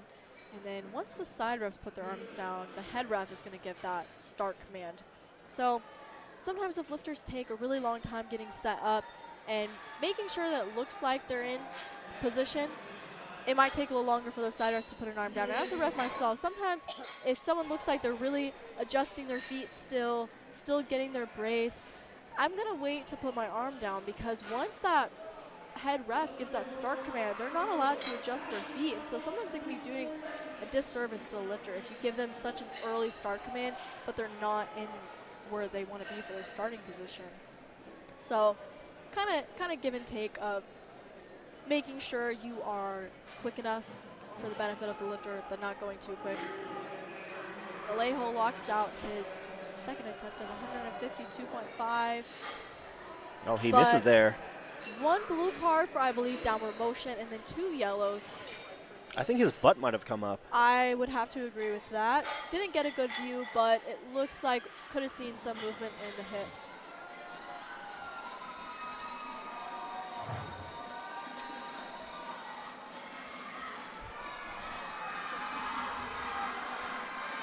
We've got Caden O'Neill taking 160 kilos on platform 4. Looks like we've got a typo on the screen that says 16, but he is in fact, oh. There is A bit of an issue on our end on the graphics here. I think we're going to try to address that. But it looks like William just completed his 122.5 third benching attempt, and it should be Scott coming up with 135. The lifters always go in increasing order from, you're always adding weight to the bar. You're never going to take it off. So, all right, looks like we've got it fixed with Scott coming out with 135 for his third attempt. Probably a little mishap on possibly the scoring tables, and could have typed in the attempt wrong and got the order messed up, but looks like they got that figured out. We've got Zayd with an easy second on platform 2. And now Jose missed his 15-kilo jump to his second attempt of 145, but he's back out for his third attempt at it. And let's see if he can get this one now. Oh. Just not there today. So unfortunately, he's missing out on 15 kilos to his total, and I'm sure he imagined himself going well above 145 for his third attempt. So that's always very disappointing. It's very unfortunate to see. Yeah, in a situation like that, you just have to have short-term memory.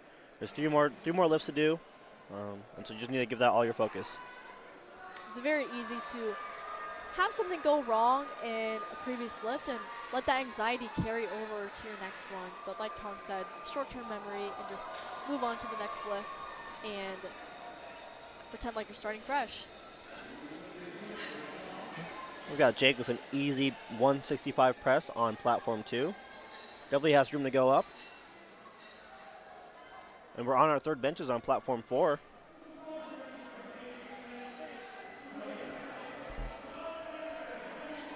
Yeah, just misses out there on platform 4.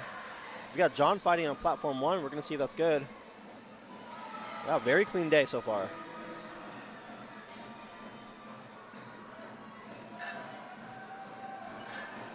Colin locks out his second attempt of 142.5, or just about 315 pounds. 3 white lights for him. And now Kyle, he missed his first attempt of 150. I don't think I saw it, so I'm not sure what that call was. Let's take a look at what some of the color cards were. So it looks like he got 1 yellow card and 1 blue card from the sides, but a white light from the center. So conflicting cards are always kind of hard to tell, since a blue could have been soft elbows, but a yellow could have been a lot of things. So hopefully, talk to those refs, talk to the jury, figured out what was wrong, and how he's coming back out for that weight again. Let's see if he can get it. Good, that was easy. pretty He smooth. knocks it out. Oh, it Oh, kind of looks like on what? one of his sides his hip is shooting. So He got maybe a red one. card. He got one yellow, one red. I'm not sure if that red could have been a misclick if it was meant to be a yellow. Maybe his butt is coming up. Conflicting cards like that is always very hard to tell. And that is something that I always encourage people to actually go to the jury over. If the refs are not agreeing over why your lift was a bad lift, that could get overturned to a good lift. So hopefully he's got someone back there with him that's telling him, hey, go to the jury, see what's wrong with it, see if we can get that overturned. But if not, he does have one last attempt at that weight. He needs that third attempt to stay in the meet and get a total. And luckily for Kyle, I mean, these attempts are moving pretty well. And so whatever the issue is, whatever they're able to figure out, I mean, it'd be pretty, he's got the room to, make some technique changes, just try to get through this attempt, set himself up to have a good deadlift session. Unfortunately, Weston barely missed his third attempt, just couldn't quite lock it out. And now James made a pretty hefty jump from 137.5 to 155. Missed it. Is now back out to it for his third attempt. And now, Tong, do you want to tell us why is it not allowed for him to say miss 155 and then go down and wait? So every single time you're going up an attempt in powerlifting, just by the rules of the sport, we're trying to make every single attempt have more risk. You're trying to risk that total so that you can compete against others. So you can't actually come down. Once you make a decision to go up, it's final. So unfortunately for James, he was not able to go below that 155. He tried it again and missed it. So he is stuck with that 137 on bench. But he does have a bench, so he will be getting a total if he gets that deadlift. Absolutely. Luke with an easy bench on platform 3.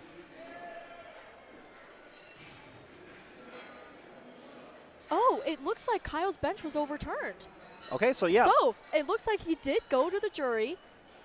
He got 150 on his second attempt, and he has now gone up to 160 for his third.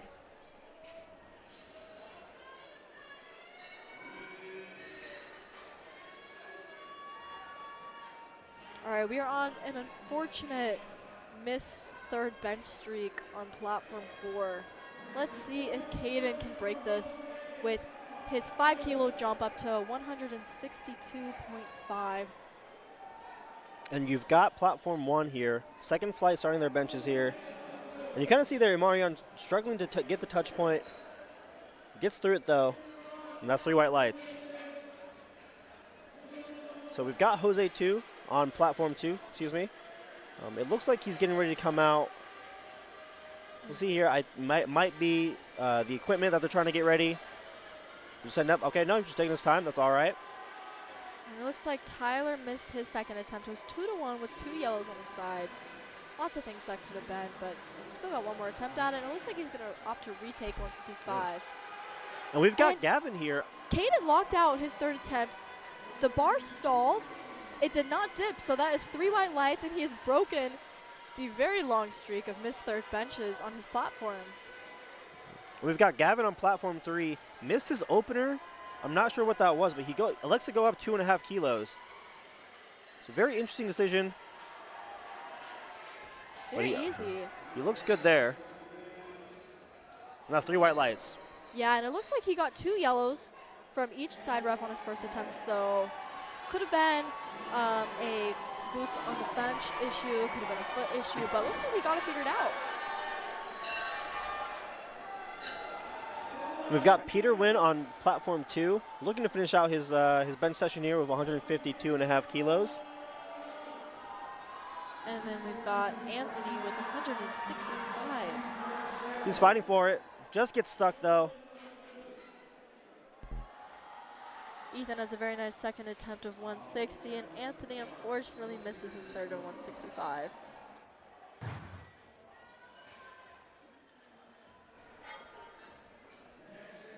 All right, and then we're raising it up to 170 for Jackson. This is going to be the final bench of this flight. You're going to see there on platform 1, Omar had a bit of a bobble at the top, so the referees are going to catch that there. That's 3 blue lights. When you're trying to get into that extension with that suit, it can fight you a little bit, just trying to make sure you're locking out. It moved easy enough. We'll see if they try to just, come back for that attempt or if they go up.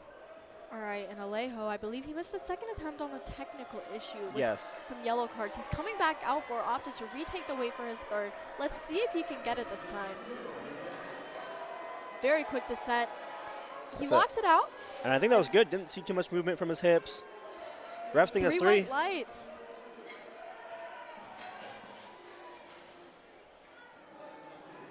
All right, Dylan. 170 kilos on the bar, very slow to the chest. Oh, good catch by the spotters and loaders there. Like we said earlier with the suits, a little bit hard on the descent to find the right groove. I'm sure he's going to come out and try to get that. But yeah, great catch by the spotters and loaders there, keeping him safe. That is exactly why it is very important to make sure that these safeties are actually at a safe height. Could have gone very badly if the spotters were not ready to catch that weight. Yeah. You'll see there, Curtis just missed on platform 3. That fast descent, it can get you to the touch point a bit quicker, but, losing that control, it can be very costly. So we're going to see if he takes that again on his third attempt. Jack gets his opener of 125, and we are on to the second flight on platform 4. We've got Ethan here from Midland, platform 1. Yep, really nice first attempt there. Again, bombed out on squats, but still looking to, get as many attempts here as possible on bench and deadlift. You spend a lot of time preparing for the meet and on all 3 lifts. And so trying to make sure you can, see where you are, put your best foot forward. It's something that these lifters still want to do. Months of preparation, you still deserve the opportunity to compete, at least for yourself. Yeah, as we saw that Ethan chose to continue on in the meet. Some of the other lifters who did not post a squat, such as Gregory, chose not to continue, so we will not be seeing him again in the bench press, unfortunately. And sometimes when you bomb out, you've spent months, looking forward to the meet. It can be a little hard emotionally to, deal with that fact that you've bombed out. And that's a personal decision for everyone to make. Some elect to continue on, and others, if their day is done, then they choose to leave. Some lifters are coming here with really big goals of placing, and some lifters are coming here with just a goal of having fun. So, if someone was coming with really high hopes of placing, it can be really hard to want to continue when you know that that's not an option. But if someone was just coming here to have a good day, they can still have that with bench and deadlifts. Yep, absolutely. All right, so Ray fortunately missed his third attempt of 160, but he is walking away with that 152 second attempt. And we've got Colin on platform 3, coming out to 147.5.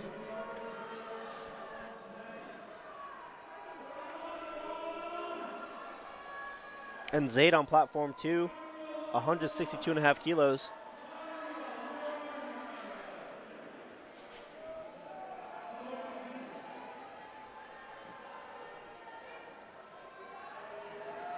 Colin is struggling at, Zayd's fighting for it. Look. I think that's going to be a mislift for Colin. Oh, the side refs didn't catch it. So Colin got 2-to-1, 2 whites from the sides, but he fully opened up his hand before he got the rack command, which is why he got that yellow from the center ref. That should have been a no lift if the side refs would have caught it. It looks like they didn't. He's walking away with that third bench. But that rule is in place to keep the lifters safe, because we want to make sure that they have a controlled grip on the bar, because if the bar were to roll, that could seriously injure the lifter. So that is something that is simply just in place to keep the lifters safe. And we've got Holden Brown here, opening with 202.5 kilos on platform 1. This is a big bench to open with.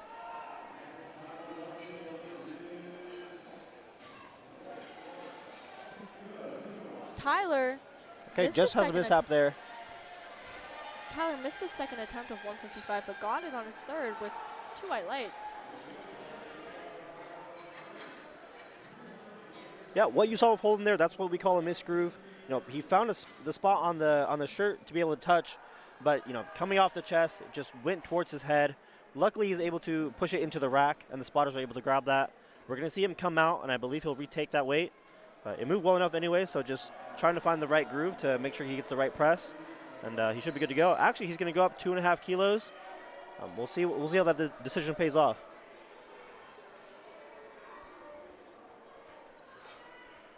Chase gets his third attempt of 157.5 kilos. We've got Benjamin on platform 2, opening with 125 kilos. Taking his time to get set up here. All right, now Kyle is coming back out. Remember, he originally missed that second attempt of 150, but it looks like he went to the jury, got it overturned, and is now going up 10 kilos to his third. And I do remember it moving very fast for a second, so we'll see if he has another 10 kilos in him for this last attempt.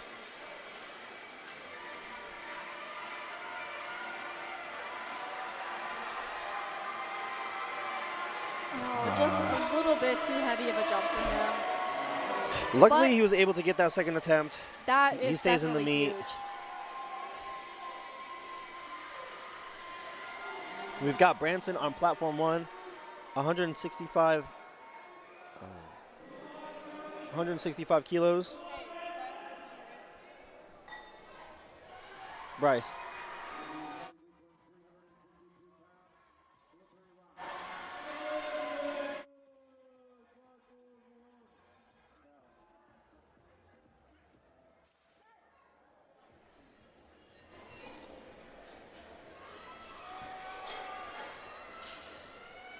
We've got Imarion on platform 1, taking a 15-kilo jump on bench.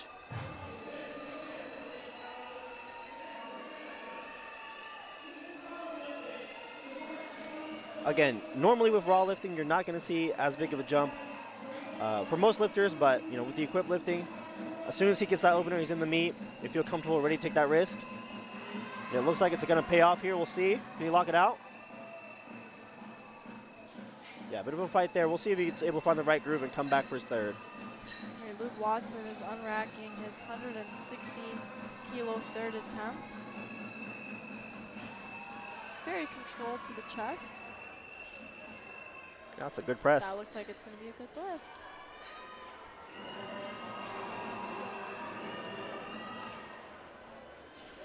Okay, Ramiro there, you'll see that one side actually starts to lag behind. So the referees are going to catch that for up and down movement. But again, he's able to lock that out, so we're going to see if he comes back out to secure that lift.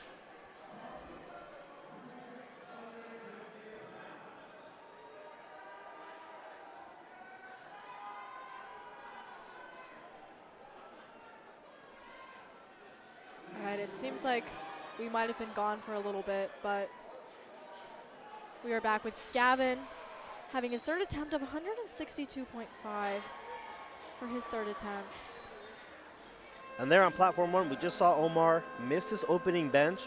I believe it was a technical issue, might have been with the equipment, but able to readjust and come back and grab that on his second attempt.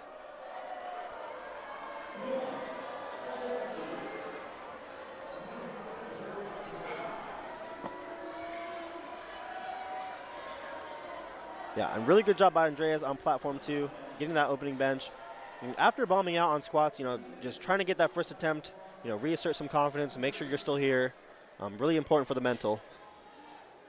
All right, so Dylan missed his first attempt, but looks like he got it on his second. Yeah, but definitely a lot smoother. He got one red for a yellow from a side. Could have been a couple different things, but good lift, and he now has a bench on the board towards a total.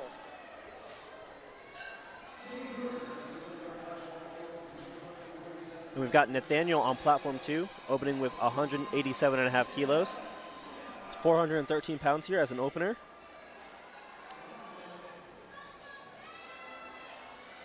Go, bit of a fight there, off the chest. He's struggling with it. Oh. He's gonna have to go back and try to find that groove. Had a little bit of trouble on the descent, it looks like, controlling that bar. We'll see if his coaches can give him any adjustments to make. That's the hard part about this bench shirt is it's really giving you a lot of support off the chest, but you have to finish out that lockout with the triceps. And so you might see a lot of people get stuck up there. Absolutely, and with the resistance from the suit, unlike raw powerlifting, the way you're handling the weight is going to change depending on how heavy it is. With these raw powerlifters, they're just trying to maintain the same technique, but these equipped powerlifters, they have to be able to manage their suit, manage their equipment, and make sure they're performing exactly the way they want.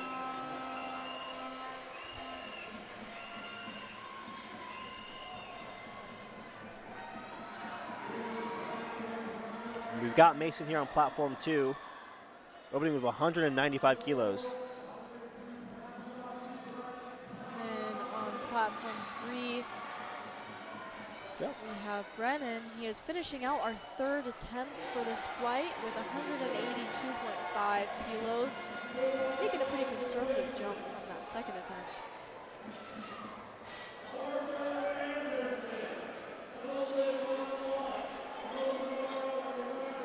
Parker as well on platform 2, 197.5.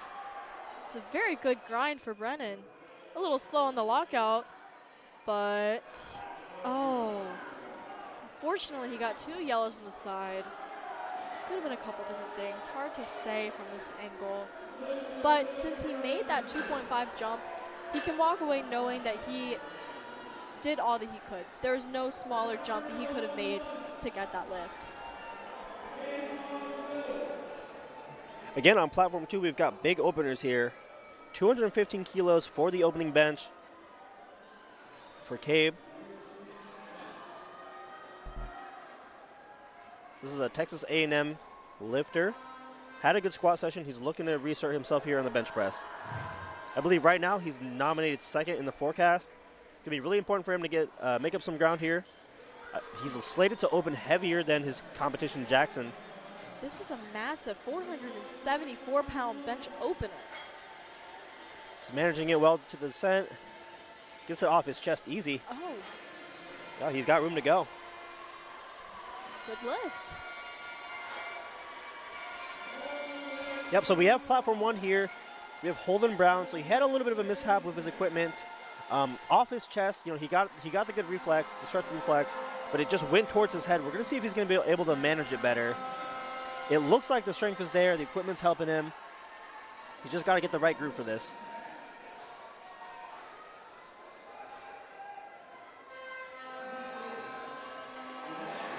Yep, and he just comes right up. Makes contact and walks it out. And 3 white lights. So, did you notice how his head actually comes up as he approaches? So, could you talk about why that is no longer a rule for disqualification? Yeah, so before we had a rule that your head had to maintain a point of contact on the bench for the bench press to count. That recently changed, I believe, a few years ago. I don't believe, as far as the rules go, that's, you know, the USAPL, the executive board decided that that was not a necessary rule to maintain. And especially for these equipped lifters, I mean, maintaining, you know, where that touch point is going to be, I think that helps a lot, that you can actually move your head, adjust with your body as you come down to the descent. A lot of people, you know, just naturally feel better when their head can lift a little bit. And if it helps these lifters and it keeps them safe, I mean, the decision was made and it's not in the rules anymore. Brian has a very smooth opener of 147.5. And Matthew lucks out his 2nd attempt of 152.5. Both all white lights for the 2 of them. And we've got Imari on here on platform 1, retaking 165. Again, bit of a big jump, but he is an equipped lifter. We're going to see if maybe they made some adjustments in the back. Easy by Benjamin on platform 2.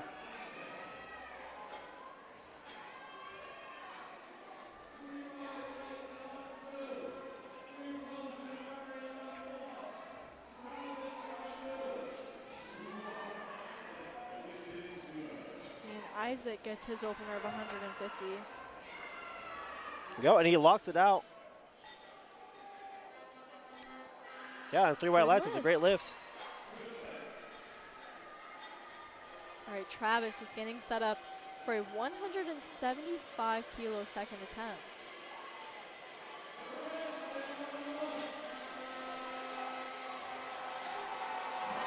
And Travis fighting to lock that out. Might have been a little bit of a bobble there. Let's see if he can lock this out. He gets the rack command. Yep, so the referees there are going to catch out that bobble from the head ref. Just had a little bit of up and down when he was struggling to lock out. We've got Ramiro coming out for 180 kilos. Again, had an issue on that opener. He's going to need at least 1 press to stay in the meet. And it looks like when Travis missed his second attempt. He got one blue from the center and one yellow from the side. So, like we saw before, conflicting color cards could be a reason to go to the jury.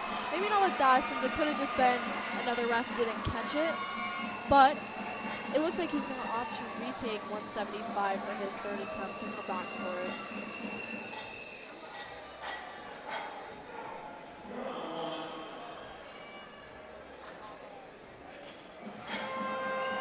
Go, trying to lock it out here.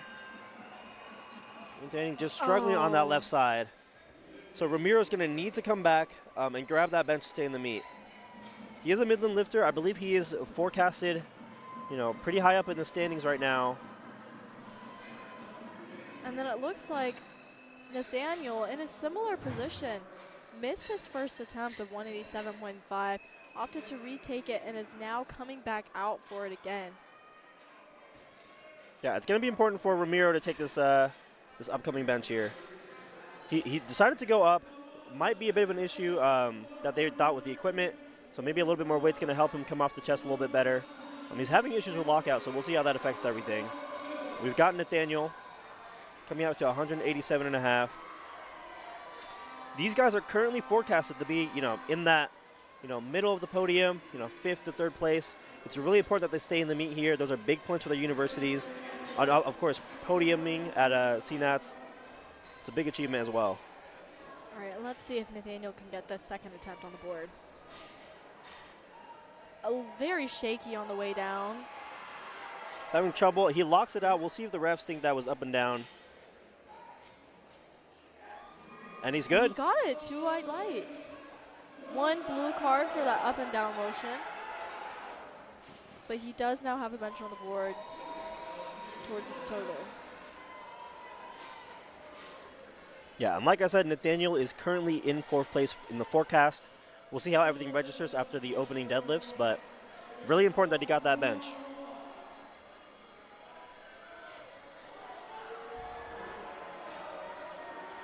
All right, and on platform 4, we have Dylan is getting ready to come out onto the platform for his 165 kilo second attempt. It's from University of Massachusetts.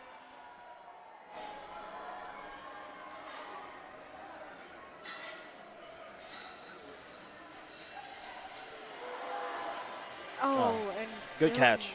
Misses his third attempt. Yeah, he had that issue on his first attempt. Finding that groove, it just went towards his head off the chest. Able to fix out in the second, so at least he's in the meet. But great catch by the spotters and loaders there. Edgar is taking his time getting set up for his opener of 155 kilos. And we've got Mason on platform 2, only taking a 5 kilo jump. And it looks like Edgar got a little bit of a long start. It looks like it's taking a little bit of time to actually get his hands wrapped around the bar, but he did get it and got those 3 white lights. It's going to be important for placing for Mason to get these lifts here. He's currently forecasted, I believe, in 7th place. Mason got his second attempt with 1 yellow card from the head ref, but 2 white lights from the sides.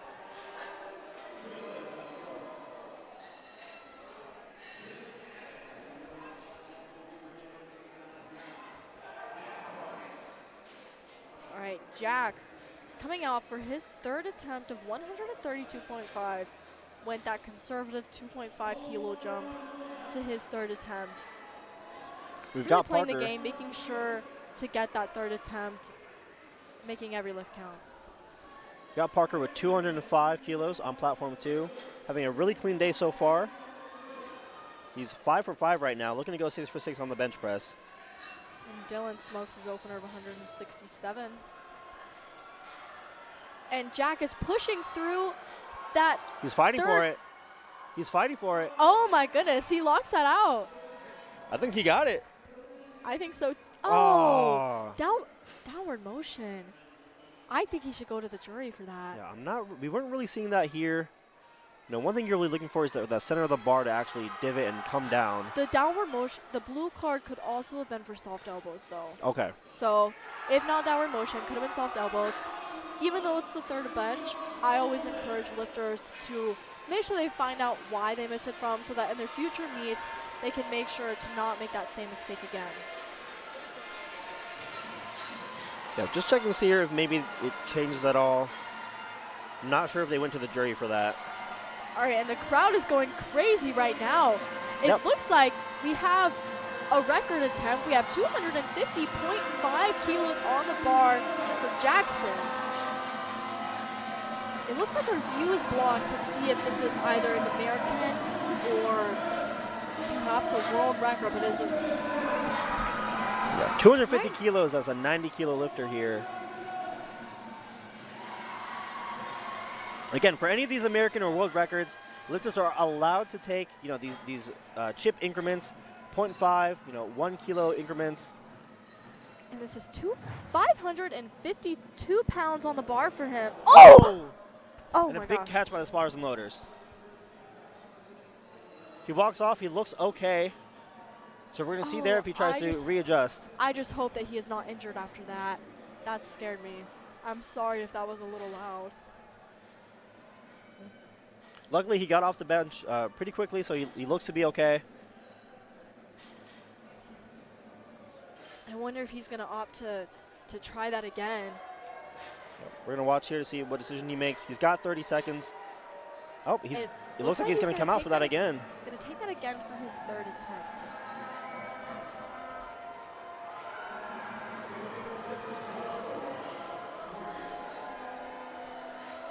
All right. Back over to platform 4, we have Keller taking 155 for his third attempt, and Dixon taking 152.5 for his second. We are up to the top of the second flight on platform 3 for second attempts, and we are on third attempts, platform 4. We've got Benjamin here on platform 2 as well, taking a conservative 2.5 kilo jump, trying to make sure he goes 3 for 3 here on the bench press. All right, and like before, we are wrapped up with bench on platform 1. We're going to take a 10-minute intermission and then be back to start with deadlifts. Yeah, that was easy enough for Benjamin. He goes 3 for 3 there. His coach is shaking his head. I mean, that moved pretty easy.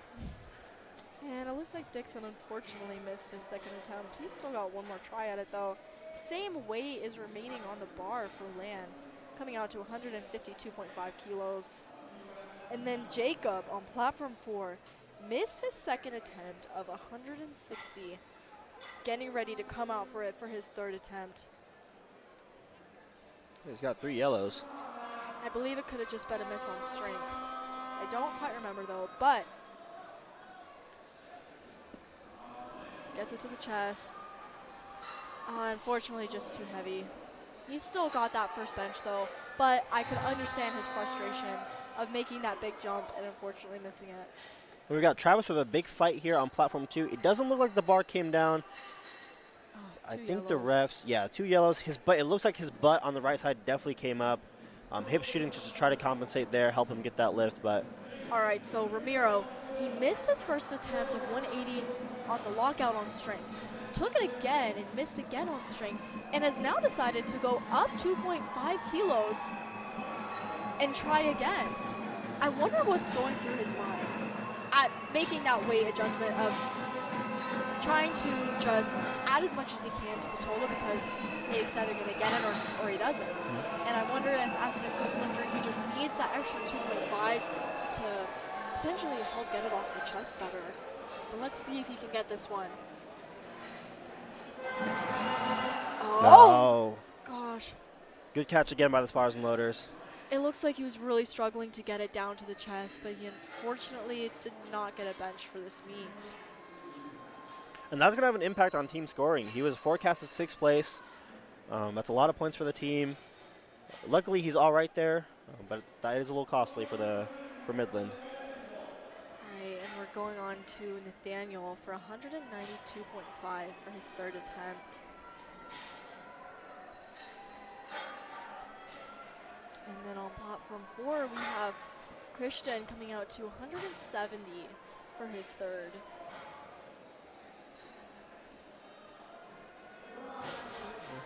Gets it to his chest. Bit of an up and down. This lift isn't going to count, I don't think. And unfortunately, he didn't even get to walk it out.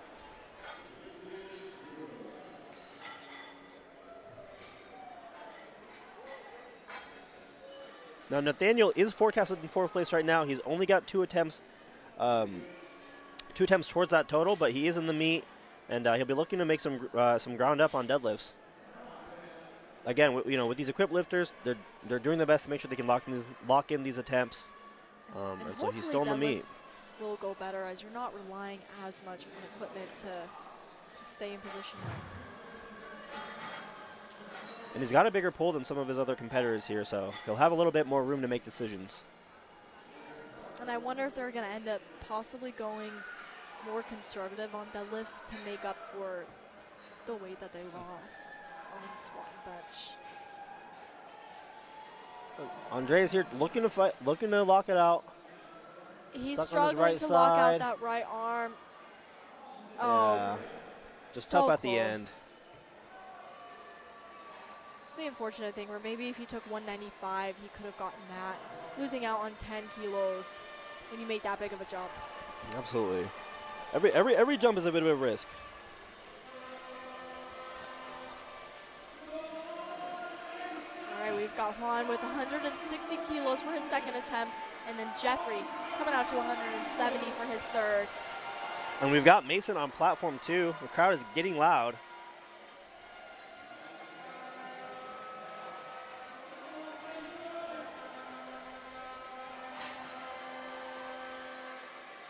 Let's see, it looks like he is a member of University of Louisiana at Lafayette. He's been taking these conservative jumps all day on the bench press. We're going to see if it pays off here.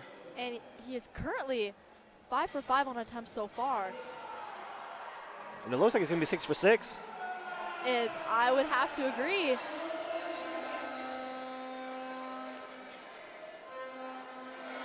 That's clean. 2-1. He is 6 for 6 so far. He is having a good day. Again, he's nominated 6 right now. He has a lower deadlift opener than his competitors. So it's very important that he starts 6 for 6, trying to maintain that position. Yeah, he's doing very well on his subtotal so far.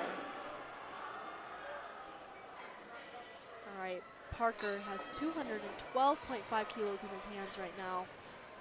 Gets it down to the chest and gets a quick press command. He's up. He's fighting for it. He locks it out. Can't tell if the bar stalled or dipped down. We'll see what the refs. Okay, that's 2 white lights. That's a good lift. Yeah, one from the center for that downward motion, but the side refs didn't see it, so good lift. All right, back to platform 3 and 4. We've got Edgar with 165 for his 2nd attempt, and Shea with 182.5 on his 3rd attempt. Yep, we're coming down to our final bench presses on platform 2 and platform 4. I'm still rolling on platform 3 here. Fortunately, that jump was a little bit too big for him. Yeah, it looks like, he got those first 2 attempts in, just wanted to have a crack at that 400-pound barrier. Just wanted to have that moment, but it definitely was not there today. And, sometimes you're getting to that high national level meet. This is the place to go for a 400-pound bench if that's one of your goals. Right. All right. Cape locks out his 3rd attempt bench, but we'll see. 3 white lights, yeah. Oh, he's having a day so far. He's currently nominated 2nd place. We've got Jackson coming up. He very scarily missed his 2nd attempt of 250.5. Dropped it down on himself, but this is going to be another 2nd attempt at this American record. And 20 Chipping it kilos. by half a kilo. The 20 kilos he's attempting here right now, that's why it separates him, as the current 1st place standing. He's going to need this.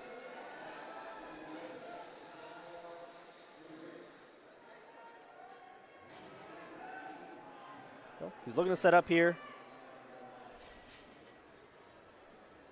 He gets it down to the chest, gets that press He's command. up. Oh! Oh! He locked it out and then, Oh. That is so unfortunate. Could not hold that lockout, but Who knows? Maybe he'll have another crack at it at next year's Collegiate Nationals. But even just to be able to attempt a record like that is an accomplishment of itself. And to lock it out and lose it over something like that is definitely hard to accept. And it's definitely going to be important later on. I mean, right now he's only 5 kilos ahead of the second place competitor here, so we're going to see how this shakes out in deadlifts. But that was a big spread that he just lost there. Yeah, with that big of a jump, he lost out on a lot to his total. It might have been, I wonder how much more he was expecting to go over if he took that for his second attempt. Right. Yeah. It definitely looks strong. I mean, just a bit of a technical issue at the end there on that last attempt. And so. All right, now we only have one platform left still benching. We've got platform 3. They are wrapping up. This is the last second attempt before we move back to the top for third attempts. We've got Carter Hoffman walking out to 192.5 kilos on the bar. He's had a good day so far. Went 3 for 3 on squat, and I'm sure he's looking to go 3 for 3 on bench again.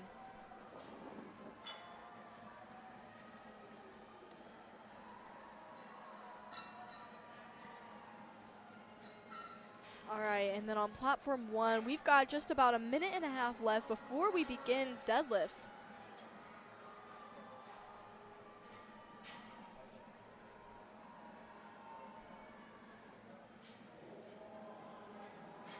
All right, Carter's taking his time getting set up. 15 seconds left on the clock to get that start command. Hopefully he can get it in time. We've got to wait for those side refs to think he's in a good position. Looks like he got it just in time. Gets that press command and locks it out. And the refs say good lift, 2-1. A yellow card, which once again could be a lot of different things. Really hard to tell from here, but we do know that we are back to the top for the final benches of this session. We are going to be starting off with Dixon Evans. Now he missed his second attempt of 152.5. Not exactly sure what he missed it on, but he does have that second crack at it. He's getting set up, trying to make up for that 7.5 kilo jump he made to it.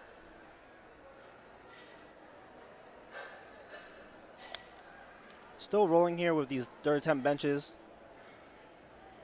It's a bit of a longer flight here. Okay. And just loses it right off the chest. Very unfortunate, but he does still have that 145 to his total.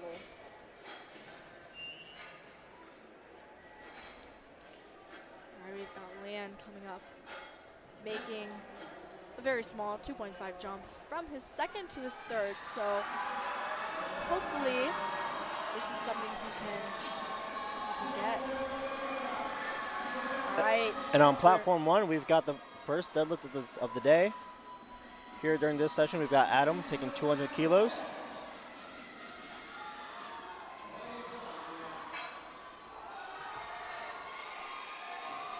Very nice start to the deadlift portion of this meet. He's got a lot of room to go. All right, and all of the platform 1 and platform 4 are currently still on their breaks, while those lifters are getting warmed up for deadlifts right now. We got Land taking 155 kilos. It looks like he might have had a little slip of the foot. He's still set up here.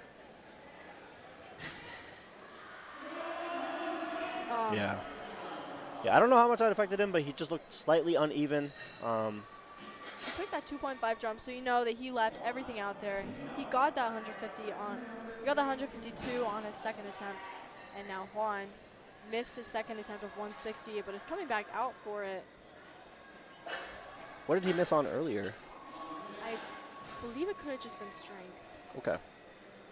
We'll see here how he approaches this.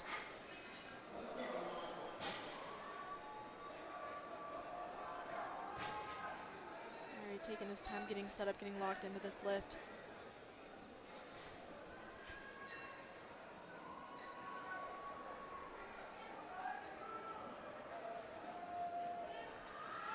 Nope, he fights it. Oh, he's got that up. Let's see what the refs say to that. That's 3 white lights. He got that 10 kilos back to his total, so I'm sure he's feeling very pumped after that missed second attempt.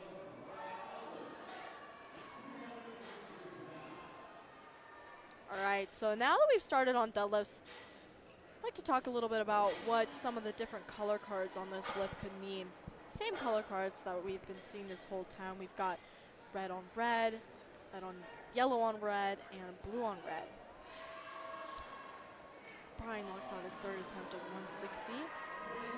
Refs say good lift. So for the deadlift, one of the common ones you might see is a red card, which means that the deadlift was not properly locked out. So some of the things that the refs are looking for: fully locked out knees, fully pulled back shoulders. So we've got 3 refs all looking to make sure that this is a good finishing position. And for Carson, looks like he got that lift.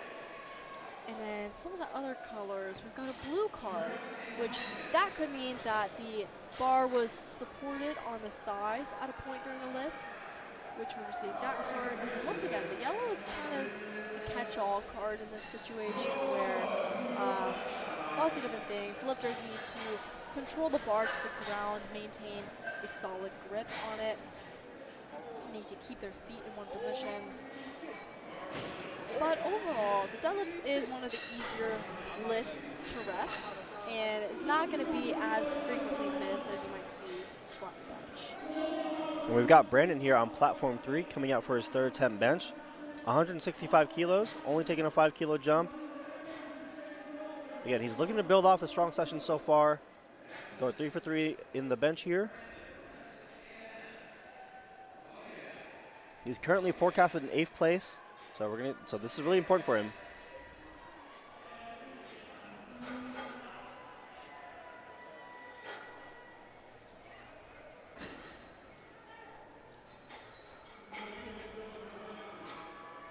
He goes, he fights to lock it out. I think that's good. That looks like a pretty good lift to me. And the refs agree. Next up we have Simeon on platform 3. Again, currently forecasted 2nd place, and he's taking a 7.5 kilo jump. I mean, every kilo is going to matter towards that placing here. He's tied. He's tied with another lifter for 3rd place, so he's going to need to get this attempt. And he looks excited for it. He's fighting for it. Just got to lock it out. That's a great press. Looks like a pretty solid 3rd attempt to me, and the refs agree. Seeing a lot more completed 3rd benches on this platform than we have on some of the others. Hopefully I didn't just jinx it, but we've got Bam coming out. Same weight on the bar for him, 170 kilos. He's having a good day so far. He has gotten 5 out of 5 of his lifts. Looking to make that same 10 kilo jump to his 3rd bench. Yep. And right now, Fam is forecasted in 6th place. So again, very important for team scoring here. And he's also right outside of the podium. Getting this attempt is going to make it really easy for him to, potentially fight for that 5th place, and make it to that podium. Well, and it's easy enough. Very nice 3rd attempt. Let's look at the refs. And they 3 say whites. good lift. And he is very pumped after getting 6 for 6 lifts so far. Not too many lifters have gone 6 for 6 so far, so very good sign for him and his potential placings. Coming out, we've got Edgar, currently forecasted in 3rd place for the 90 kilo raw class. Looking to make that jump to 172.5 for his 3rd. Also, 5 for 5. He needs this to stay in that good forecasted position, especially with that size of a jump. He's been looking good so far, so we'll see how this goes.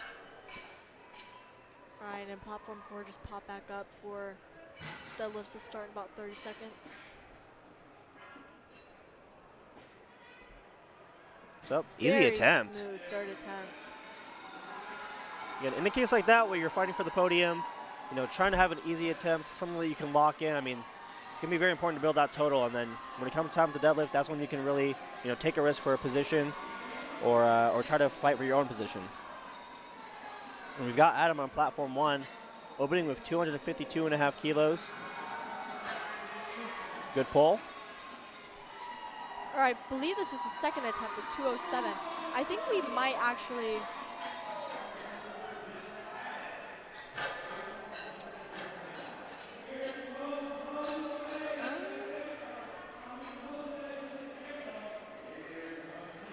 We've got Dylan on platform 3. 182.5 kilos on the bar right now. That's a 400-pound bench. 5 for 5 so far. He's having a really good day.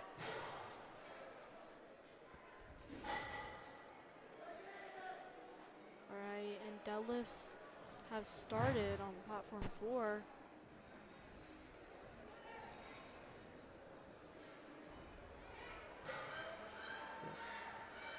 Another solid third bench. Oh, he's excited. Another 6 for 6 lifter so far. Let's see if we can keep up this streak of third benches. We've got 2 left in the session. 182.5 on the bar for Jackson Jones, Davenport University team member. Yeah, after having a bit of a messy squat session here, going 3 for 3 on bench would be really great for confidence. Let's see if he can finish this one out. So up, he fights for it, just has to lock it out. Oh. Just a little too much today. Didn't take too big of a jump, only 5 kilos, so he's not missing out on too much. And the last bench of the session goes to Carter Hoffman with 197.5 kilos on that bar. This is 435 pounds for his third attempt. And folks, this is your front runner right now. He's in first position. He's separating himself by a lot, about 30 kilos from second place. So he's just looking to build that total here, make sure that it's, undeniable and, almost impossible for another lifter to come challenge him for the podium. And what's really setting him apart right now is that he, once again, is 5 for 5 on the lifts. And so getting every attempt to add to the total really is important to securing that high podium position. Phil locks out his opener of 240. And we've now got platform 2 deadlifting as well, with Jose opening at 235. Carter's fighting for it, but one side just lags behind. Yeah. Luckily, he's still ahead by about 25 kilos. He only loses 5 there. So he'll be looking to get back on deadlifts here. Platform 3 will take a 10-minute break. But meanwhile, we are fully into deadlifts on platforms 1, 2, and 4. We've got Andrew here on platform 1, taking a 25-kilo jump after his opener. Again, you're going to see a lot bigger jumps here on deadlifts. That opener really is to get you into the meet. You don't want to be pulling that many heavy attempts. It's a very taxing lift. Oh. Unfortunately, it looked like it was just a little too heavy for Andrew. He still has one more attempt at that weight, though. And we have seen some lifters miss on strength on the second, be able to log back in and come back for it on the third. So let's see if he can do that as well. Oh, very easy attempt by Jake there. Yeah, on the deadlift, that opening attempt when it's that light, it could make you, a little bit overzealous on what you think is there for the day. But also, almost like a warm-up, it may not have you prepared for that second attempt. So we're going to see him get another chance there and see if he can, improve any much during the break. James gets his opener with 3 white lights. And the same weight is staying on the bar for John to come out to 247.5 kilos.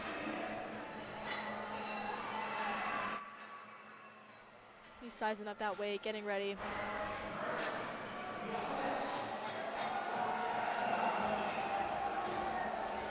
Taking his time with that sumo setup. We can hear the crowd getting loud for him, all of the Midland University team members that are out there supporting him. Yeah, they're getting excited.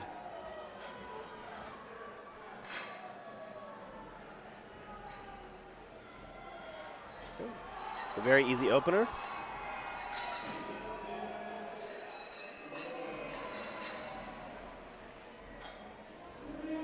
And we've got Evan here on platform 2, opening with 245 kilos.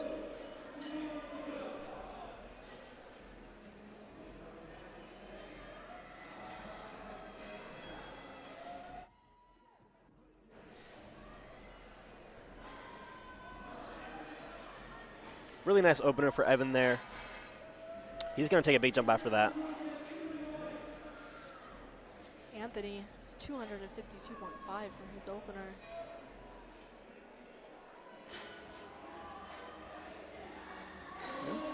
And nice for Noah. All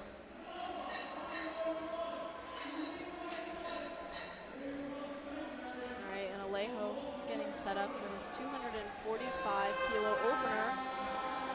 Member of Podium Powerlifting.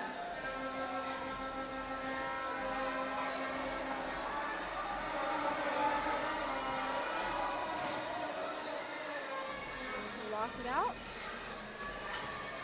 We're here for our Rest second to of last the lift. opener on platform 4. We got William taking 260 kilos. And Tom, you want to talk about the difference with the commands on this lift?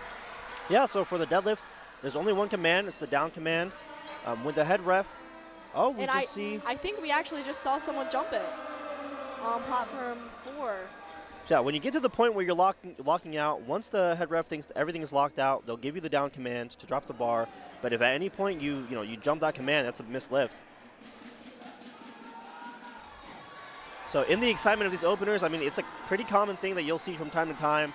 Lifters just, have a great opener and move super quick. They get so excited they just drop it immediately. But I'm sure he's going to go up from there. We'll see here. Yeah, it's another reason why training like you're in a competition is pretty important. So logging out that deadlift and getting in the habit of just holding it so that you don't have to think to wait for a command. You're just used to holding it, and that's what's normal to you.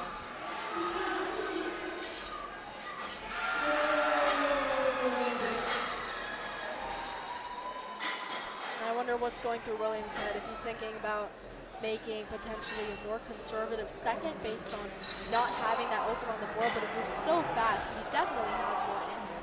We'll be able to see in a second what his next choice was. And it looks like he decided to go up from 260 to 267.5. Probably not his planned second with only a 7.5 kilo jump, but conservative enough to make sure that he can get that second attempt on the board, potentially still end his third attempt around the hands. Absolutely. Just giving himself enough room to make sure he's still in the competition, but again, that goes well, he'll be able to take a big jump. Jose gets his third deadlift attempt of 227.5 kilos with platform 1 now starting on third deads already. And now Andrew, he missed a second attempt on strength. We're watching him come back out, getting hyped back up, trying again for his third attempt to get this weight off the ground. Yeah, he took that big jump off that opener. We're going to see here if he maybe made any adjustments here. All right, come on, Andrew. So it breaks the floor, but yeah, just too much on the day. Very unfortunate, but at least he did still get his opener, so he does have a total for the day. Probably just not as much as he was originally planning. All right, And we've got Phil. 250 kilos for Phil's second attempt. Very smooth, very strong conventional. Yep, and we see here we got platform 2, that's Joshua, opening with 265 kilos. These guys are lifting a lot of weight.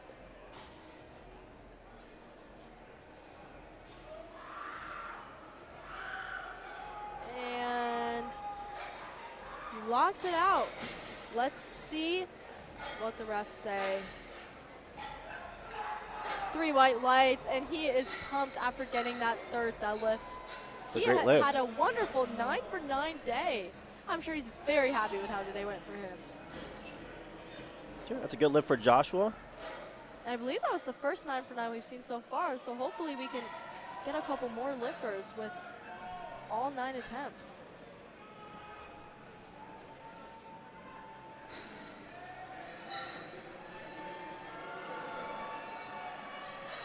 Okay, We've got Carson here on platform 1 looking to finish his day. He's had a decent day so far. Some missteps, but that he's been able to rebound from. So going 3 for 3 would be a great way to end the day. And yeah, just buckles a little bit there at the knee. And Hayden's fighting for a second. He's fighting for it. Can he lock it out? Oh. It is very hard when you get stuck right there, but he does have another attempt at it. And that's a case there too where he might have opened up a little bit heavy. Maybe his strength didn't show up the way they expected, but having a hard opener, the deadlift is pretty fatiguing. It can hurt your second attempt. Yeah, and it looks like he missed his second attempts and third attempts on squat. Same for bench. I wonder if those could have just fatigued him a little bit too much. And it looks like here Hayden is scratching his third deadlift, so after that fight, he probably doesn't think that he can come back and get that. So he's going to finish his day there. All right, Vincent misses his third deadlift at 260, but shows us some love. Philip with an easy attempt on platform 2. Right now we have Weston on platform 4, taking a 20-kilo jump. All right, and we've got Ray. He missed his first attempt of 255. I do not remember what he missed it on. May have been the command, might have jumped that. Let's see here, but he is reattempting the same weight. Trying to make sure that he just gets an attempt in, stay in the meet. The crowd is getting loud. Looks like they're getting hyped up for John's third deadlift of 267.5.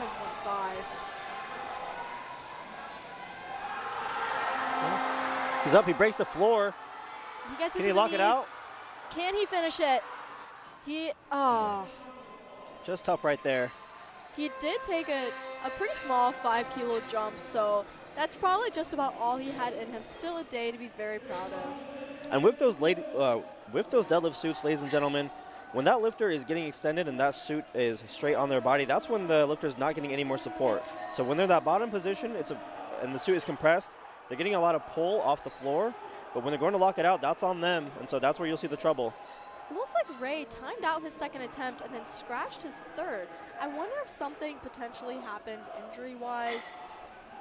I hope everything is okay, but he will unfortunately not be getting a total for the knee since he didn't get a deadlift. Alejo walks out his second attempt of 255. And we've got William on platform 4. He missed his opener here, elected to go up. I believe it was a command. Yes, this was the one I believe jumped the command. He waits for it, and that's it smooth. looks like he gets it. 3 white lights. And he can now probably make that bigger jump to the third that I'm sure he was planning on making. And speaking of thirds, we've got Noah on platform 1, taking 275 kilos. This will be 9 for 9 for Noah. He'll currently be in third place. He's got a whole flight after him, though, so we'll see how far that stands. But 9 for 9 is a big day. All right, let's see if he can keep this streak up of all white lights. 275 kilos on the bar for him. He's getting set up, taking his time.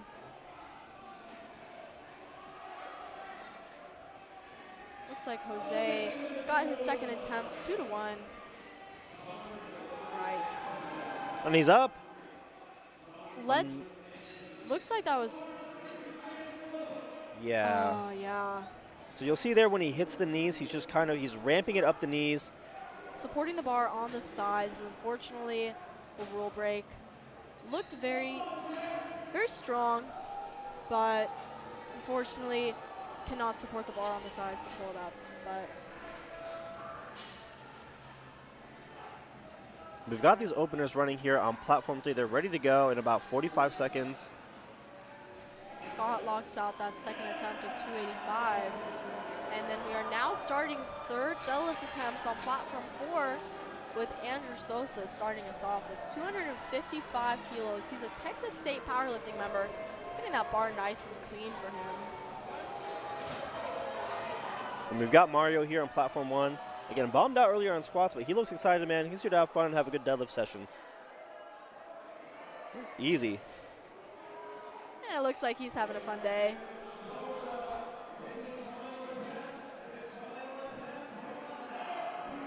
Ethan, 227.5, same weight on the bar for his opener. All right, Andrew is getting set up for that third attempt. The crowd's getting behind him. Can he finish it? He's up, he locks out. And the refs think good That's lift. Looks like he has had a good day so far. He looks very happy. On platform 3, we've got Tyler opening with 225 kilos.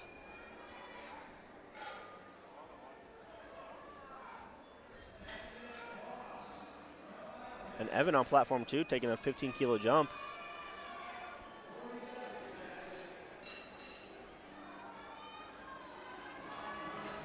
Bit slow off the floor, but maintains his position and has a fast lockout. He's going to feel confident to take more. We're going to see how much he takes there. Omar locks out 230 for his opener. Good lift for him. And we're already starting to see deadlifts are going a little bit better for these equipped lifters. Not as much to rely on equipment-wise. Yep, Liam again taking that 15-kilo jump. He's had a really nice day so far, 5 for 6 through squat and bench. Phil from Stevens Institute of Technology taking 260 for his third deadlift. He's fighting for it. Is that locked out? I don't know if that looked locked out or not. Yeah. Fortunately, it was not, but still a good grind from him and so close. We've got Zayd on platform 2 taking 600 pounds, 272 kilos for his second attempt.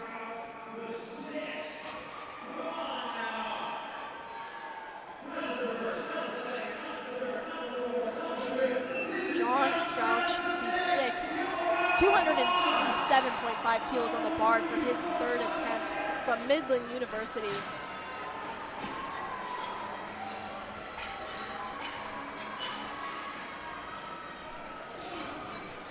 Easy attempt for Zayd.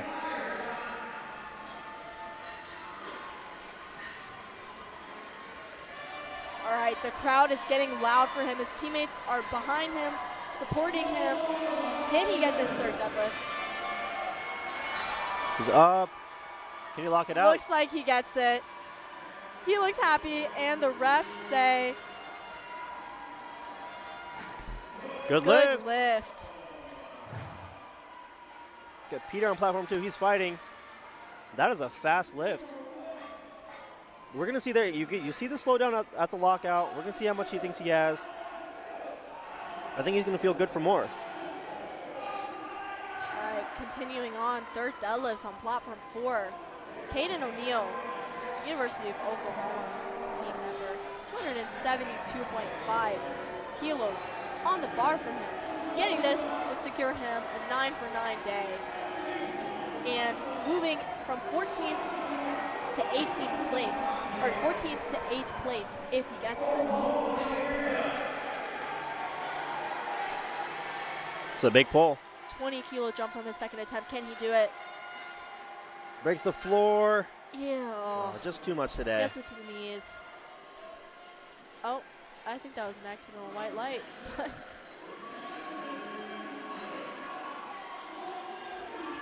very nice pull for Joshua. Took a big jump after that first. I think he's got room for a little bit more there. same weight is staying on the bar for Weston on platform 4, 272.5. That's 600 pounds, folks.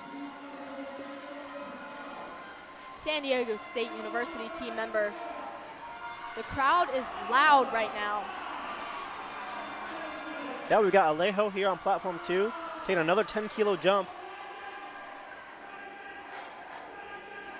This will be for an 8 for 9 day. It's a really good day. Weston fights. Can he finish? Oh. Missed it on grip. Very unfortunate. All right, we're going up another 7.5 kilos to 280 on that third attempt for Anthony.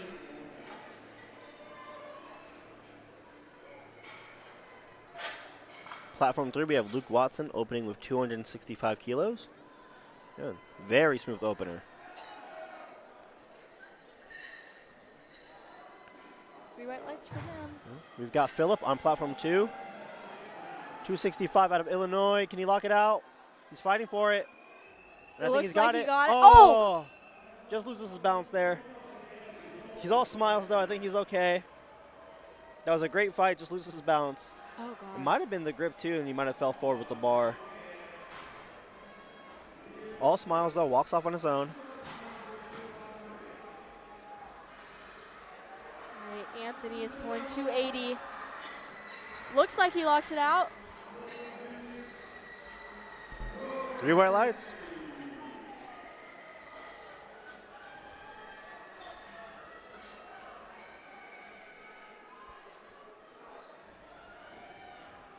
And Trey is getting set up for 265 for his 3rd attempt. 584 pounds on the bar. Let's see what Trey can do. Just can't break the floor. All right, back to platform 4. 282.5 for James. University of Massachusetts team member.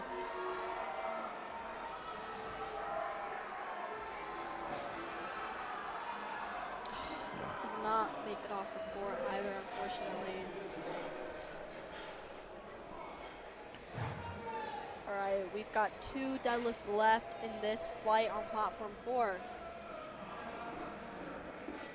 William missed his opener on that command, made that 7.5 jump to 267, is now making a 17.5 kilo jump up to that 3rd. I'm assuming this is what he wanted for his 3rd attempt, making that big jump, taking that risk. Let's see if he can get it. He's up. Oh, and he gets it. Looks right like he there. gets it. And Yes. the refs agree. He took that risk and it was worth it.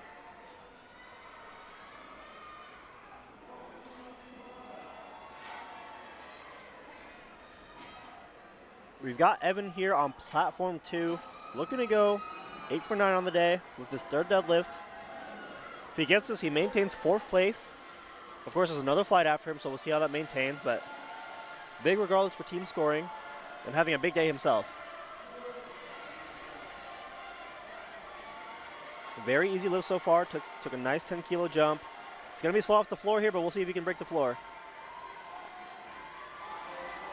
Come on. Slow, and he's fighting. Oh. Just a bit too much today. And we see Holden there. Missed his opening deadlift on a technicality. I don't think he locked out his shoulders. Able to fix that there on the 2nd. So now he's in the meet. Will probably take a big jump to whatever he thinks he was going to hit for the day. And we have another big jump on platform 2. Again, jumping to that 600-pound milestone, you know, that's something a lot of these guys are going to want. If they have a chance to pull for it, they're going to do it. And it looks like we've got perhaps a typo. We've got Gabriel. He got his 2nd attempt of 245 and is now pulling 255.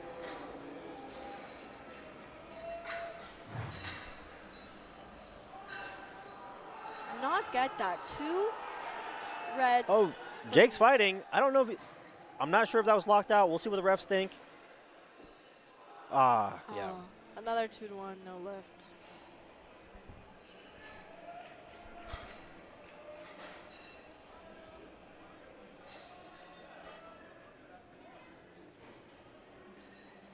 Very Right now, smooth 2nd attempt for Tyler. Platform 2, not a single 3rd deadlift yet. We'll see if Zaid can change that. 280 kilos on the bar.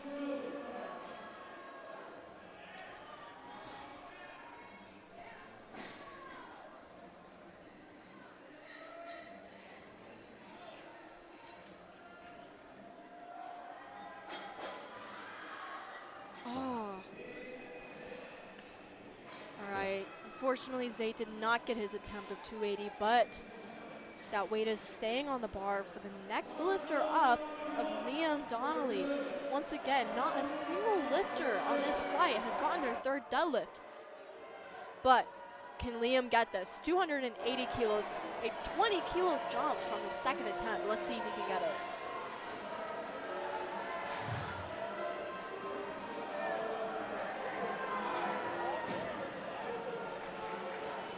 Looks good Oh so my far. goodness. Oh, I think that's good.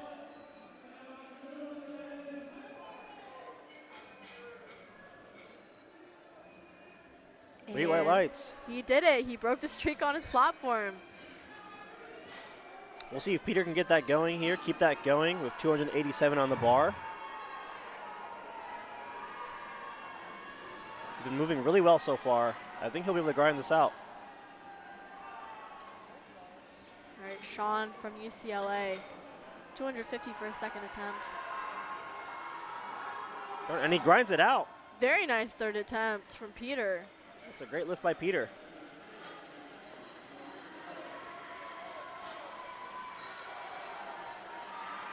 Good lift, 2-1 from the refs. Looks like he got a red card for not fully locking out.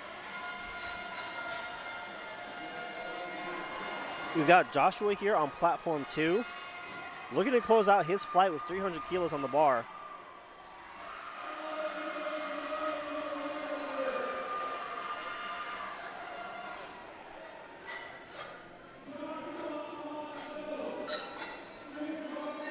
$262.5 for Zachary's second attempt, and 300 kilos for Joshua on his third attempt on platform 2. That's 661 pounds, folks. And this is the final third attempt of this flight. It looks like we've got that streak going of good thirds. Let's see if Joshua can keep it up.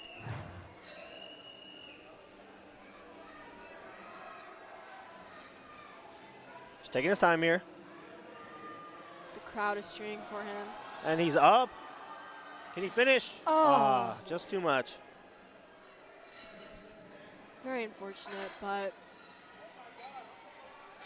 that 10-kilo jump could have been just a little bit too much for him. But on platform 2, we're back up to the final flight for deadlifts, with Benjamin opening at 230 kilos.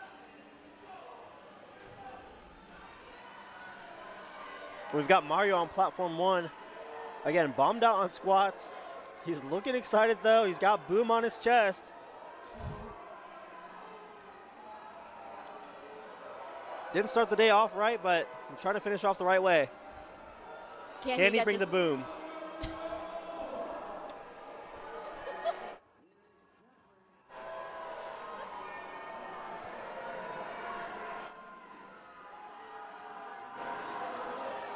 And I think he got it. He did.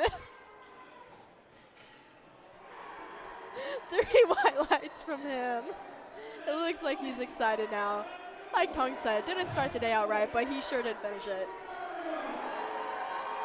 And we've got the crowd getting excited here. I believe that's for Travis.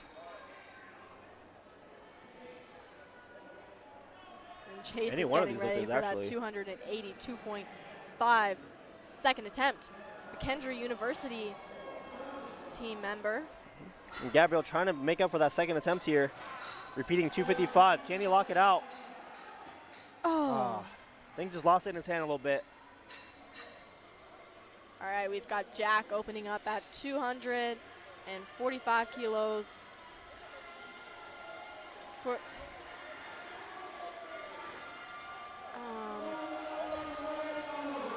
looks like that might have actually been 247, according to the LiftingCast. There could have been an opener change that didn't quite get updated, but whether it was 245 or 247, he got it. He'll be going up for his next attempt. We've got Omar here, 260 kilos. Can he finish? He's fighting, but I think it's just too much today. All right, Luke Watson pulling 282.5 for his second attempt. Good lifts on both platform 3 and 4.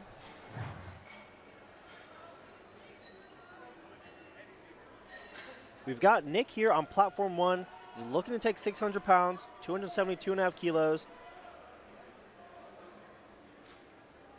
I believe he's had a really good day so far, only missing his third squat. Trying to have a strong finish to the day. All right, bar is loaded for him. He's getting ready for that third deadlift.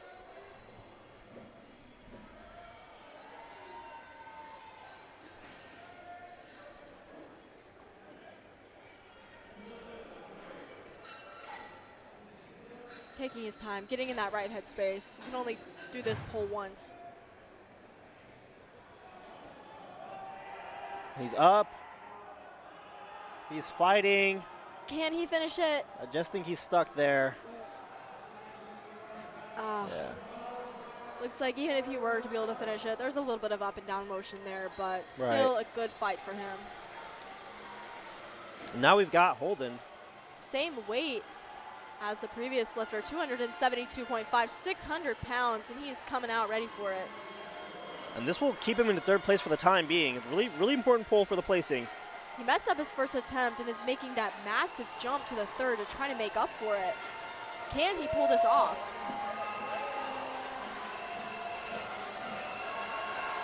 He's up. Oh my goodness. Oh, and he gets. Oh my goodness.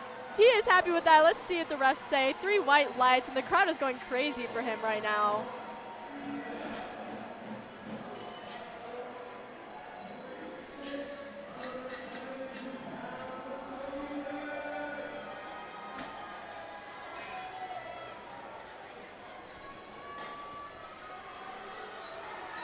All right, and it looks like after Holden got that third deadlift, he is currently in second place, forecasted in 5th based on other people's projected polls. Let's see how this will play out.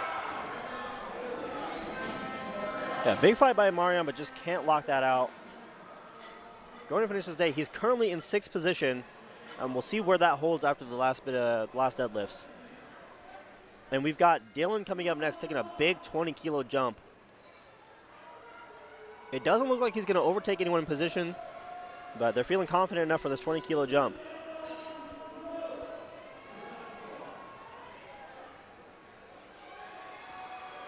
All right, 310 kilos for a second attempt for Brennan. Looked a little bit hard on that lockout, but it looks like he got it. Took that big jump to that second attempt. We'll see how much he has on the third. Yep, here's Dylan on platform 1. Again, 20-kilo jump.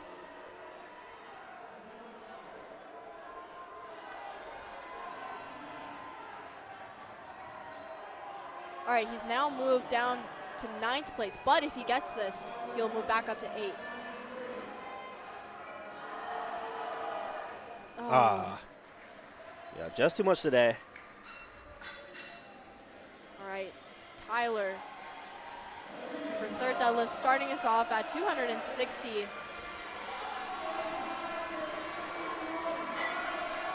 We're now into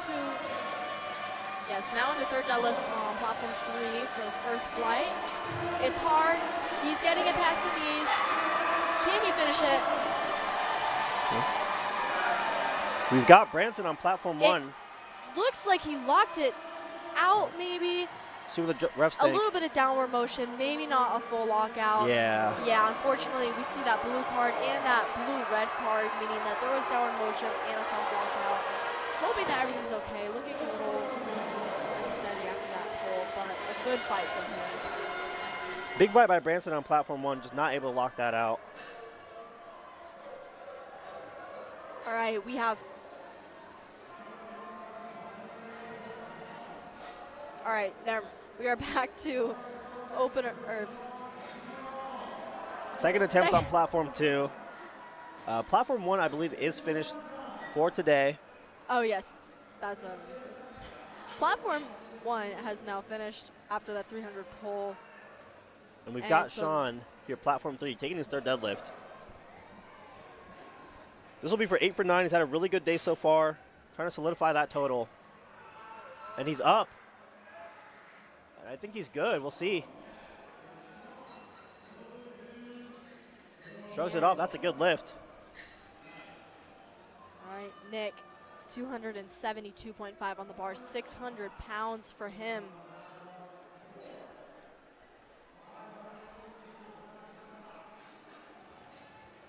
Yep, we've got most of the flight left. Not a single deadlift under 600 pounds here, guys. A lot of big pulls happening. Massive jump from his second attempt to his third. Will be moving up 10 spots and placing if he can get this.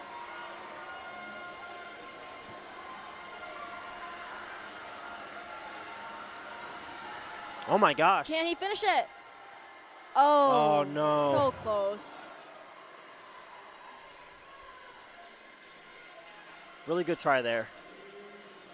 All right, 600 pounds is staying on the bar for Gavin. He missed a second attempt of 270 and is going up to 272. Yeah. I don't quite remember what that second attempt was missed on. We'll take a look here. Not sure if we can tell, but he's got that chance to pull 600 pounds and he is taking it.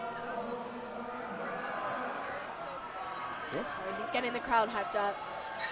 He looks excited. He's ready for this. If he gets this, he will move from 13th place to 10th place. He's up. Can he maintain it? Yeah, I think that's good. Sorry, he is currently in fourth place. Will be forecasted in 13th. We've got Colin coming up next. 280 kilos.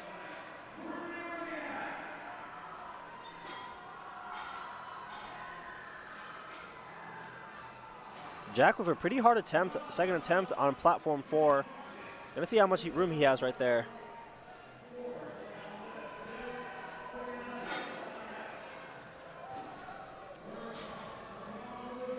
Good job by Colin. Good lift for him. Adding that 1.25 chip on each side to get to 282.5 kilos for Zachary. Slippery Rock University powerlifting team member.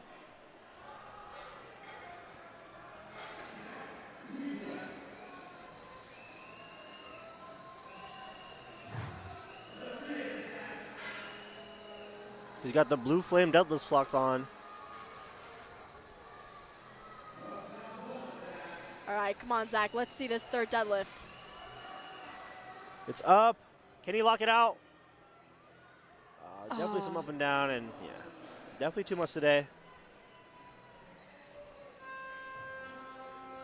Okay, we've got Chase coming up next. This is a pretty important pull. He's currently in, I believe, third place. Needs to try to maintain that. Obviously, there's lifters lifting after him, but this is big for placing for the time being. Yes, currently in third place, forecasted in 6th.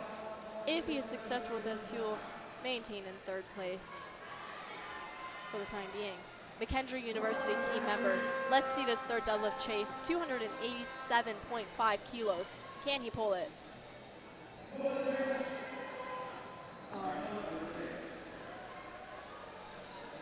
He did take that small jump, so he's not missing out on too much to his total. If anything, he could have gotten 2.5 more with the slightly smaller jump. We've got Jackson there on platform 2. Had a really nice pull there with 300 kgs, but just lost the grip at the end. Well, looks like it got to his thighs, and that might have opened up his hand a little bit. We'll see if maybe they can adjust the position and try to come back for a bigger pull. All right, 645 pounds on the bar for Curtis.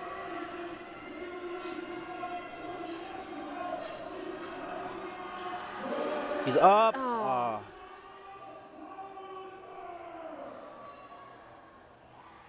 Got Nathaniel pulling 302.5 kilos. Nice and easy. All right, and we're moving up to 650, 295 kilos for Luke Watson. And we've got Matthew Chandler on platform 4. 240 kilos to close the day.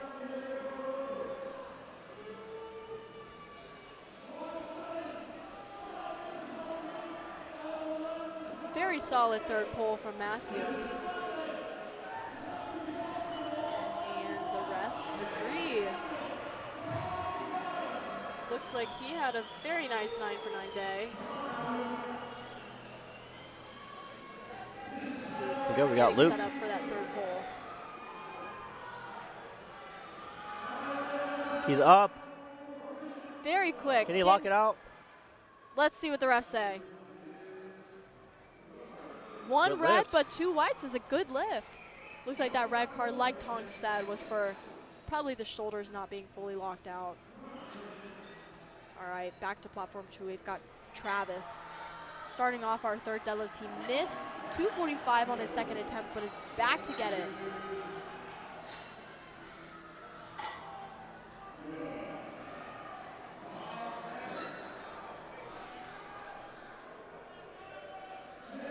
Kyle Necker, 307.5 on the bar for him. He's fighting for it. Can he lock it out? It looks like he did. There, but we'll see what the refs think. I'm not sure. That could have been iffy. Oh. 2 cards for downward motion and 1 for a soft lockout. All right, we've still got 2 more third deadlifts on platform 3. 315 kilos. That's 694 pounds, ladies and gentlemen. Brendan is looking for a big pull here. Bit of a tough second pull, but we'll see if he has the room for this 5 kilos. He is currently in first place. Forecasted in second. If he gets this pull, he will remain in first place. Let's see, can he do it and maintain his podium positioning?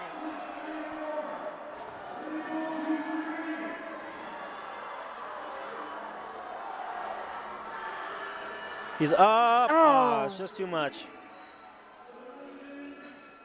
Okay, he's currently in first place. Forecasted in third now after missing that.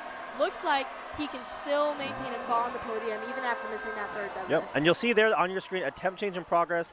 Ethan originally had 325 loaded. Now after seeing that Brendan missed, they're able to take one of those deadlift changes. You can change your attempt twice. So they're trying to do a lower number to secure the first place. This looks like it will be securing him second place. He's currently in second place, forecasted in second, trying to pull the least that he needs to maintain that position after watching him miss. So if Ethan gets this, they're going to tie on total, but Ethan weighed in lower today, and so he's going to win on body weight. That's one of our tiebreakers here in the USAPL. So he's just trying to match the total here, and he'll maintain the first place for the time being. Obviously, we have another fight to go, but he'll be in first place. He's making this massive jump, so this could be exactly what he has in him. Let's see. Bar is loaded for him. 322.5 on the bar. This is 711 pounds for Ethan. University of Texas at San Antonio lifter. Can he pull this? He's up. Oh my goodness. Oh my goodness. And that's he gets it. He didn't even need that attempt change. And it looks like he is securing that second place positioning. So Ethan will stay there for the time being. Right now on forecast, somebody from this upcoming flight may take him over. We'll see there at the end of the deadlifts. But we've got Mason on platform 2. Loading up 287.5 kilos. He's in 4th. He'll stay in 4th. The crowd is loud for him. He's 8 for 8. Oh, just a little too much. Had a great day, though. Even after missing that, he is still currently in 4th place. All right, raising the weight a little bit up to 292.5 kilos for Parker Anderson. And then on platform 4, we have 600 pounds, 272.5 on the bar for Jack.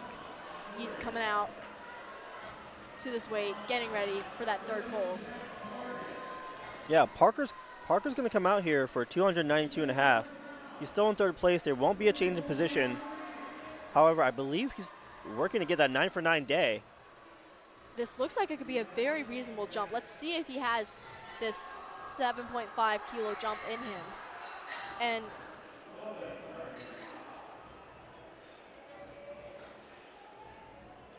now the platform crew is just making sure the right weight's on the bar. But here he comes. 292.5. Can he do it? And he's up. Oh. Looked like it was going fast. Just a little bit too much. Yeah, luckily he's in 3rd place. It doesn't look like anyone after him is there to jump position. So he'll be in 3rd place and he'll finish in 3rd place. All right, so Ramiro, he unfortunately did not get a bench. missed his second attempt of 290, but looks like he's just staying in the meet to have some fun, making that jump from 290 up to 295. He's here at this national level meet. Why not make that big pull here? Midland University team member, they are getting loud, yelling for him right now. Can he pull it? Might have been a grip there. He looked at his hand. All right, Shea Burns is getting ready to pull 277.5. He's up. That was easy. Very nice looking third deadlift. 3 white lights.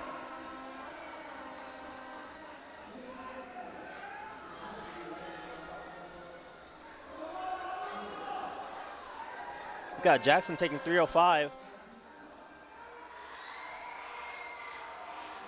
Can he finish it? Same issue there. He just hits the quads. It opens up his hand a little bit.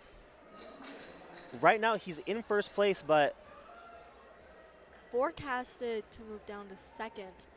So Gabe's got to make, Gabe's got to make his next attempt. In the meantime, we're going to see Nathaniel pull 310 kilos. We're going to see here. So they had already jumped. Gabe had already jumped. What is that? 27.5 kilos after his opener. So normally, had he made that second attempt, he didn't have a placeholder, so they're going to have to pull 322.5. That's 711 pounds.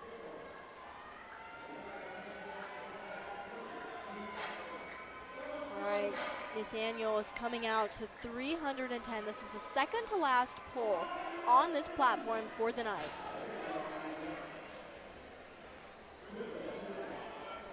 And then on platform 4, we have wrapped up with deadlifts. Tough fight there for Nathaniel. All right, so like we said, Gabe, he got his opener of 295, went up to 322.5, missed it. He cannot go back down and wait, so he is retaking it again for his third. He is currently in second place with his opener, but if he gets this third attempt, he will move into first place, passing Jackson. He needs this to get that first place finish. Can he do it? He's getting hyped up. Crowd is getting loud for him.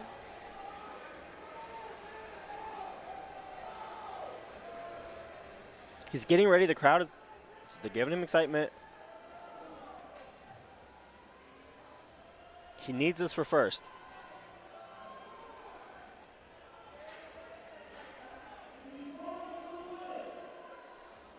All right, come on, Gabe. He's up. Oh, can he finish it? Lock. Oh. Oh, gosh. Looked like that knee was a little soft, gave out on grip, but that was very close. That will end our stream there for platforms 1 and 2. If you're watching at home, thank you for watching USAPL 2025 Collegiate Nationals. And we're going to continue lifting here on platforms 3 and 4 if you guys want to switch over to that stream. All right, thank you guys so much for tuning in with us. My name is Katie DeGuider. And my name is Tong. Hope you guys have a great rest of your day. All right, back on platform 3, we have Brandon on his opener, 265 kilos, Texas A&M University team member.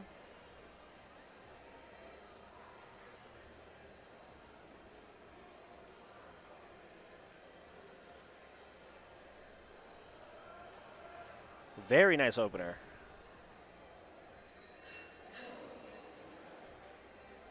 Very nice 3 white lights for him.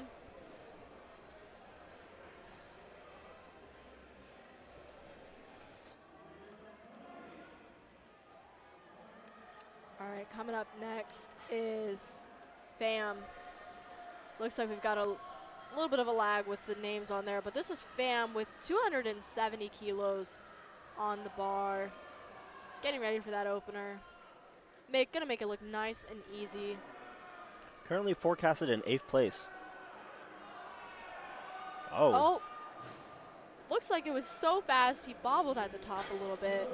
Only one ref caught it, so that is a good lift. Hopefully he cleans that up for the second attempt, though. Yeah, a bit of a lucky call there. He'll be happy to walk away with that, and he'll have the confidence to go up. All So right now, this is Carter. This is your front runner. As soon as, if he gets his first lift here, it'll lock in his total for the day, and he'll be, on the forecast, he'll be ahead of everyone else.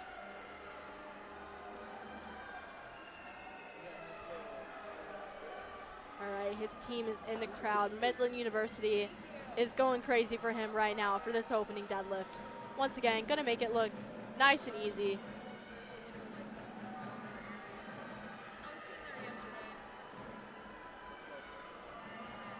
He's up. Oh, very easy. Just like an opener should move. And with that, he is in first place. He's registered the total. He's got a bit of a spread on his competition, and we're going to see where things end up. The second place finisher and the third place finisher were both from the earlier flight, so they can't do anything to change that. We'll see if anyone in his current flight has the pull to kind of, battle him here for that place. It looks like currently we have Ethan from the earlier flight sitting in second place, and then we have Brennan sitting in third place. And then in this flight, we have the projected fourth and fifth place lifters. Lan Tran, 270 kilos on the opener.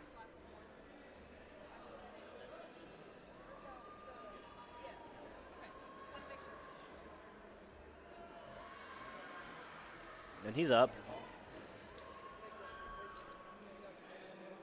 Oh, a bit of an issue there on the shoulder, looks like. He's taking a second to collect himself. He did get the lift. Now, Hopefully everything is all right for him to continue on to the second attempt. when you're pulling on that bar, it does stretch your arms a little bit. Maybe might be a little uncomfortable on the shoulder. We'll see if he puts in another attempt. He walks off on his own, and at the very least, he's registered a total today.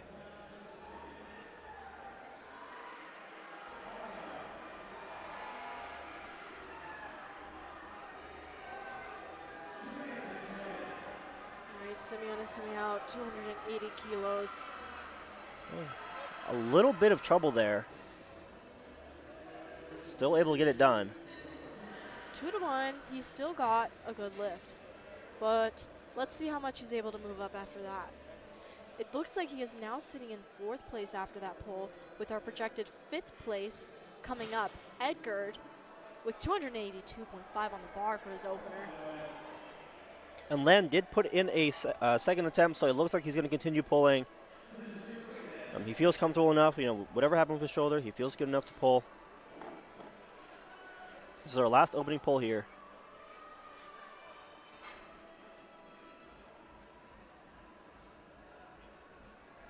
Very easy.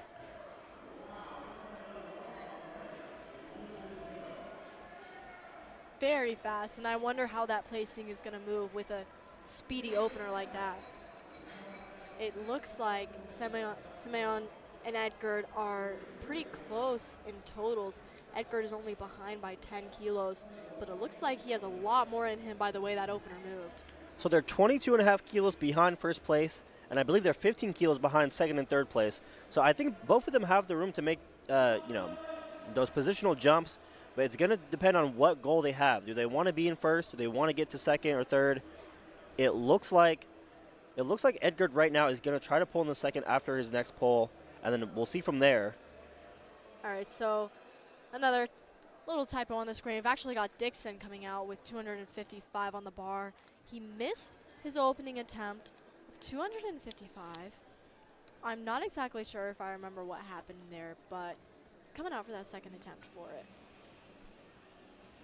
Yep, and taking the time to get to the platform here. Don't know if he's there at all, actually. Oh, all right. He missed that opening pull. I'm not sure if there was an issue, but it doesn't look like he's coming out right now. Could be timing out the second attempt and potentially taking a third. We'll see if an attempt is entered for his third deadlift. Be able to tell that in about a minute. Yeah, a bit of a typo there on the screen as well. He did not get that opening pull. Same weight is loaded for Juan, coming out for the same 255 kilos.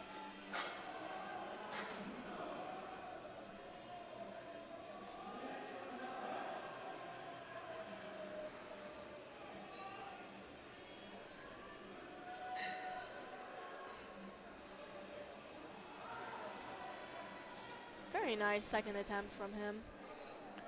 So it looks like Dixon is just going to continue timing out that attempt. Unfortunately, it might be that some sort of injury happened in the warm-up room. But the reason why a lifter would do that, it's a courtesy to the other competitors. You can scratch your attempt, but that removes that amount of time from the flight order. And so giving your competitors that extra minute, to rest, make decisions, it's a courtesy that some lifters do when they know they can't continue on for the day. And we've got Isaac here, 270 kilos.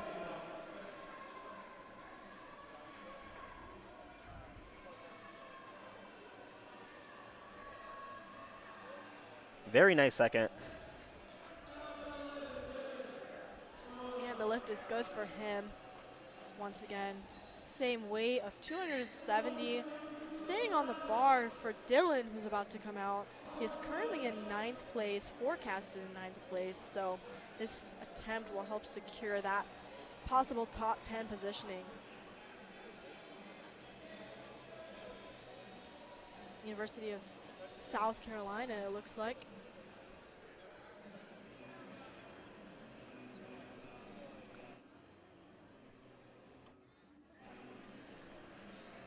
Taking a 20-kilo jump here. Definitely feeling good after that after that opening deadlift.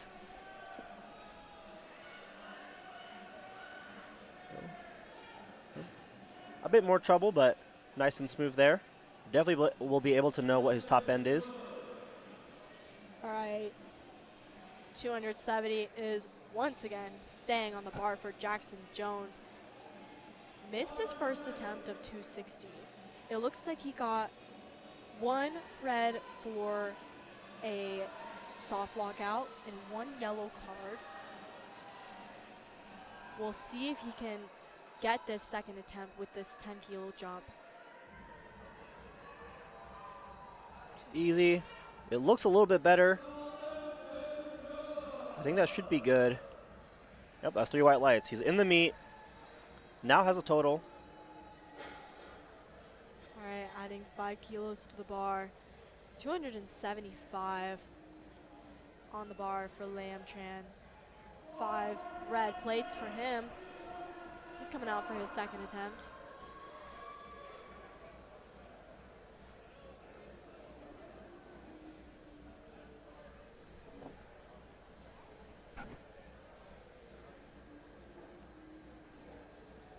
Looks like he might be. I wonder if he's coming out. Yeah, I'm not sure. It doesn't look, and no one on the platform, indicates that they see him right there. Backstage, he did have that issue on his opener, so I wonder if he put in an attempt, hoping that he would feel better. Maybe not feeling so good right now. We'll see if he can come back for that third attempt. Right. But and he did add 5 kilos after a successful attempt. This could be the courtesy that we're talking about. Just making sure that his competitors have, the same amount of time with the flow of the flight. And just giving himself maybe some extra rest time if he does decide to come back out for that third attempt. So he's going to get those 3 reds for timing it out. Every lifter has that 1 minute on the clock from when the bar's loaded to when they can start the pull. So added another 5 kilos to the bar to 280 for Carter. Okay, we've got Carter here. Now, he is still ahead. He's still the front runner. But on forecasted total, if he makes this lift, he's only ahead by 7.5. And it looks like the 2 guys who are trying to compete for that place have big pulls planned. Edgar has his pull currently lined up to be 2.5 over his current total. So he needs this to maintain that first place positioning if Edgar is going to get his second attempt later on. One of the disadvantages of maybe not being the last deadlifter is not exactly knowing that placing, so Edgar might have that advantage to be able to load exactly what he needs to pull. Yeah. But all Carter can do right now is load what he knows he can do, and it looks like he got this. Yeah, the game here for Carter is going to be making attempts. He doesn't have the ability to know exactly what he needs to secure his win, so he just needs to make sure that he has attempts on the board and do enough to push off Edgar and Simeon at the end of the flight. So we'll see here what he does. Again, he can't think about anyone else but himself right now, just making the attempts that he can and then hoping the tips fall in his favor. So yeah, 15-kilo jump. They're making a pretty big decision here. It might be a placeholder though. We'll see if that changes. Well, we can't change second attempt, so he's going to have to pull. Oh, I see. Really nice pull there by Brian. 20-kilo jump. He looks like he has a lot more room as well. Again, he's kind of in that middle of the pack there, right off the podium. We'll see if he tries to secure a podium place. He's got a big pull. All right, 287 is on the bar for FAM. Currently in 8th place, forecasted to 7th. Again, looking to be one of these top 10 finishers in the 90-kilo class. Gino is getting the crowd loud for him. University of Oregon lifter.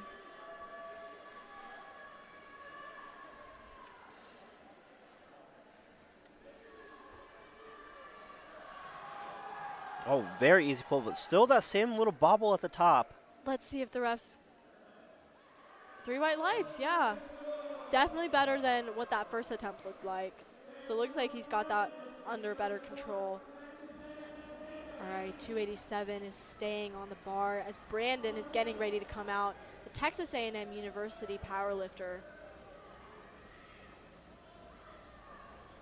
Also forecasted to be one of the top 10 polar lifters, currently in 11th, forecasted in 9th.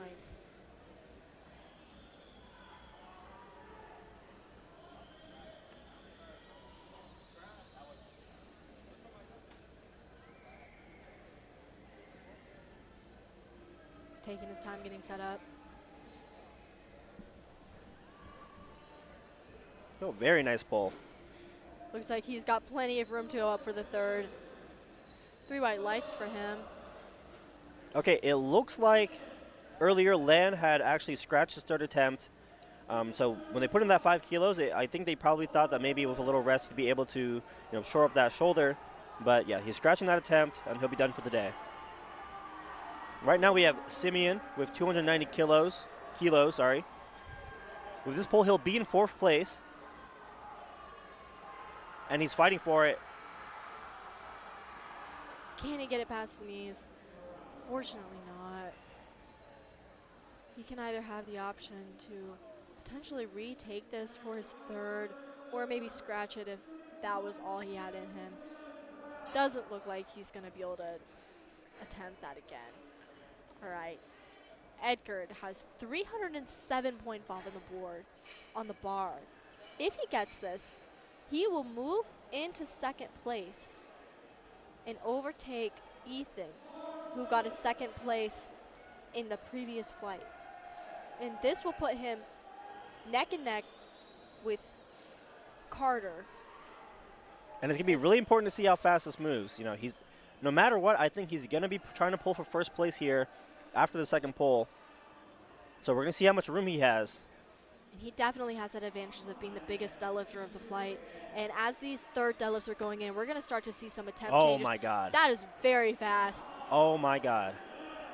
I think we're going to see a big pull from him on his 3rd attempt. So they're going to put in a number right now, but it's going to change based on what Carter does. Carter currently has 295 kilos. That would give him a 777.5 kilo total. If he misses, Edgard has the ability to change his deadlift, take a smaller pull to secure the placing. So we're going to see what happens here. It's going to be very important what Carter does. And just like we guessed, Edgar's 3rd attempt has already gone in at 335, which would move him into 1st place, overtaking Carter's planned 3rd. So if Carter misses, he can bump that down and take as little as he needs to get that 1st place finish. So Dixon Evans, I'm not sure if he's coming out for this 3rd deadlift. I believe he timed out at least his 2nd one.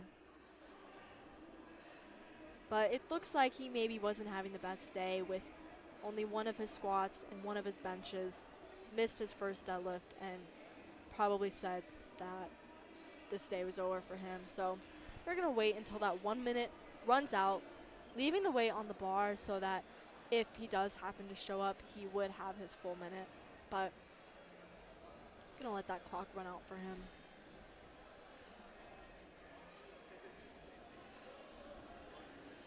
After the clock runs out on Dixon, we're going to see here Juan coming up with 272.5. We're not going to have a single pull under 600 pounds, so these gentlemen are here to pull something crazy.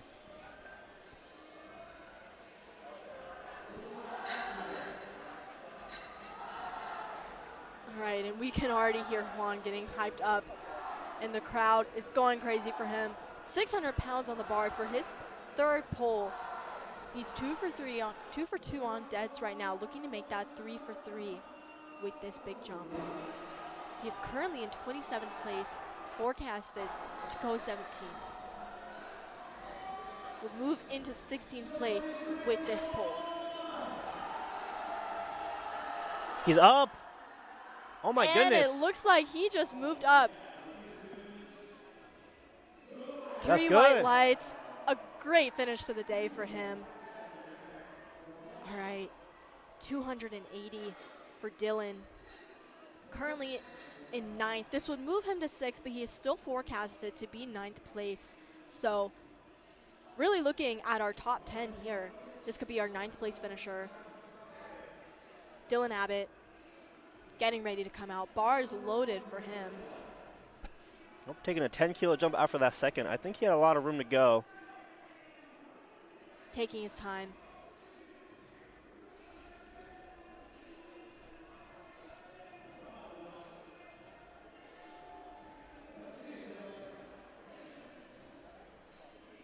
All right, come on, Dylan. Let's see this third pull.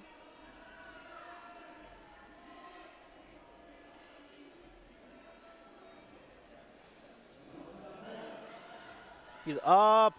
Oh. Just a little bit too much today. But he still remains in 9th place after that pull. And it looks like that 9th place is secured for him. So I believe he will be finishing in that top 10. All right, 282.5 on the bar for Isaac. He's 8 for 8 right, 7 for 8 right now, only missing his third squat. So hopefully he can make this jump. Taking a 12.5-kilo jump. And that's smooth. I think he's good. I think I'd have to agree with you. 3 white lights, very nice finish to the day for him. And that weight is going to stay on the bar here, folks. Jackson Jones out of Davenport University. He's coming out here 282.5 kilos. If he gets this hill jump, actually 13 placings, 34th to 21st. Again, every placement matters for those team points. I know Davenport brought a big roster here this weekend.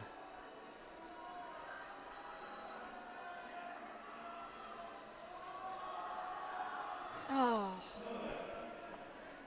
very unfortunate, but he is still walking away with that 270 pull. All right, so Simeon, he missed his 290 for his second attempt and is looking to pull it again for his third. Currently in 5th place, but forecasted to move down to 7th. He needs to get this pull. If he wants the podium, he needs this pull. And he's up. Still at the knees. Can he fight it through? Yeah, just not today. Really good fight by him. I'm very impressed that he still went out for that third pull after how he looked after that second attempt. So absolutely. Props to him for finishing out that day. Okay, we have an attempt change here, I believe. Brian is going to be pulling 292.5, looking to move from 8th place to 5th place, forecasted to be. There we go. So he originally had 295 loaded on the bar. They dropped it down just 2.5 kilos. So I believe this does move him into 5th place, as you said, Katie. Yes, and that was a good catch by the head referee. It is a little hard to keep track of these attempt changes sometimes to make sure that everyone's pulling the same weight, because you're allowed to with some other certain rules, you're allowed to change the weight on the bar on your third deadlift up until they call bar is loaded. So bar is loaded for Brian, 292.5. Let's hope that slight drop in weight ensures him this third pull. And this is for 5th place.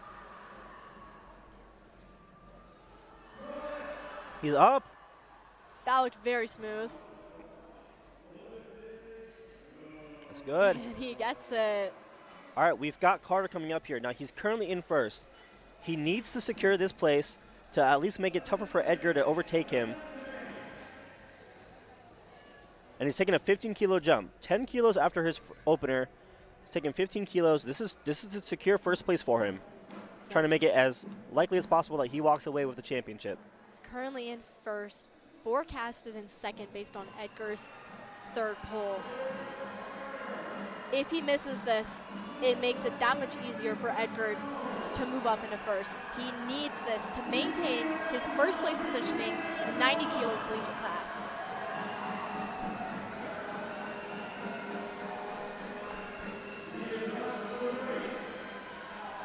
£650 is on the bar for him right now. Can he pull it? Getting the crowd wild. Midland is going crazy for him in the crowd right now. This would be huge for Midland, trying to secure their first place team winnings.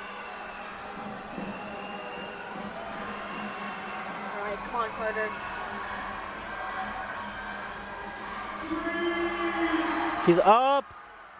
And he moves it easily. All right, so he's currently in first place with 777 and a half. What we're expecting to see here on LiftingCast is Edgar changing his attempt. They originally had 335, moved it down to 325. Now, I believe he has body weight advantage. Carter has body weight advantage, so Edgar is going to have to pull at least 330. 330, so we'll see what they change here to. So Edgar has up until bar is loaded for him to make these attempt changes, so we'll have to wait a minute to see if he is going to make those changes. But right now we've got 297.5 on the bar for Brandon. He's coming out. He is currently in 8th place, forecasted to go 7th, but if he gets this, he'll move into 6th with potentially Pham overtaking that in this next attempt. So he's secured this top 10 at least, but he needs this to be in that 6th position. And he's up. Oh, can he lock finish it out? Yes. It looks like he got that. Good. 2-1, he gets it. Okay, so coming up is Pham. He is currently in 8th place, forecasted to go to 5th and overtake both Brandon and Brian, moving into that 5th place position. If he does not get this, placings will remain the same and he will stay in that 8th place. I remember his attempts looking very well leading up to now. This is a big pull, 300 kilos. He needs this to get that medal and finish in that top 5 podium. Second to last pull of the night.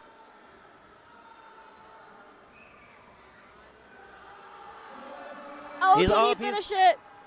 Oh, just loses his balance there.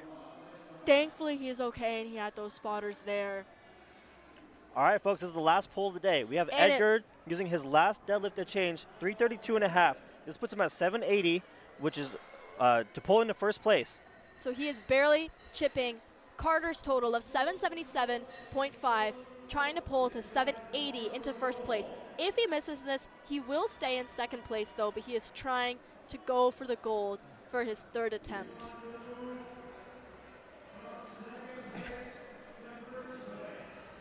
This is 733 pounds on the bar for him, making sure that bar is clean and ready to go for him. Once again, if successful, we'll move from 2nd place up to 1st place. Okay. Making sure the bar is clean and dry.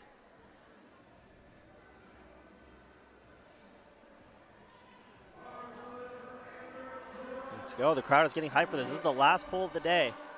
733 pounds for first place. He's feeling confident. He's coming from a big team, Texas A&M University. They are in the crowd, getting loud for him right now. He's getting excited. MC is getting the crowd excited. Can he do this and pull for the win? Come on, Edgar. 7:33. His second attempt moves so well. I think he has this. It's for first. Come He's on. up. Oh. Just too much today. He is still keeping that second place position. Tried to pull for that first, and that's really all you can do. Why wouldn't you go for the gold if you've got that second place secured? Absolutely. So just to recap for you guys, Carter did maintain that first place positioning with the 777.5 total. Edgar got that second place position. And then in third from the previous flight, we had Ethan Aguirre. And then Brennan in fourth place from the previous flight. And then we had Brian in fifth place for the top 5 in our 90 kilo collegiate class. Yeah, that's going to be our live stream, guys, for USAPL Collegiate Nationals Day 3. Thank you for watching with us. My name is Tong. My name is Katie Guider, and I hope you guys have a great rest of your day. Remember to tune in for our session 3 today. All right, thank you guys.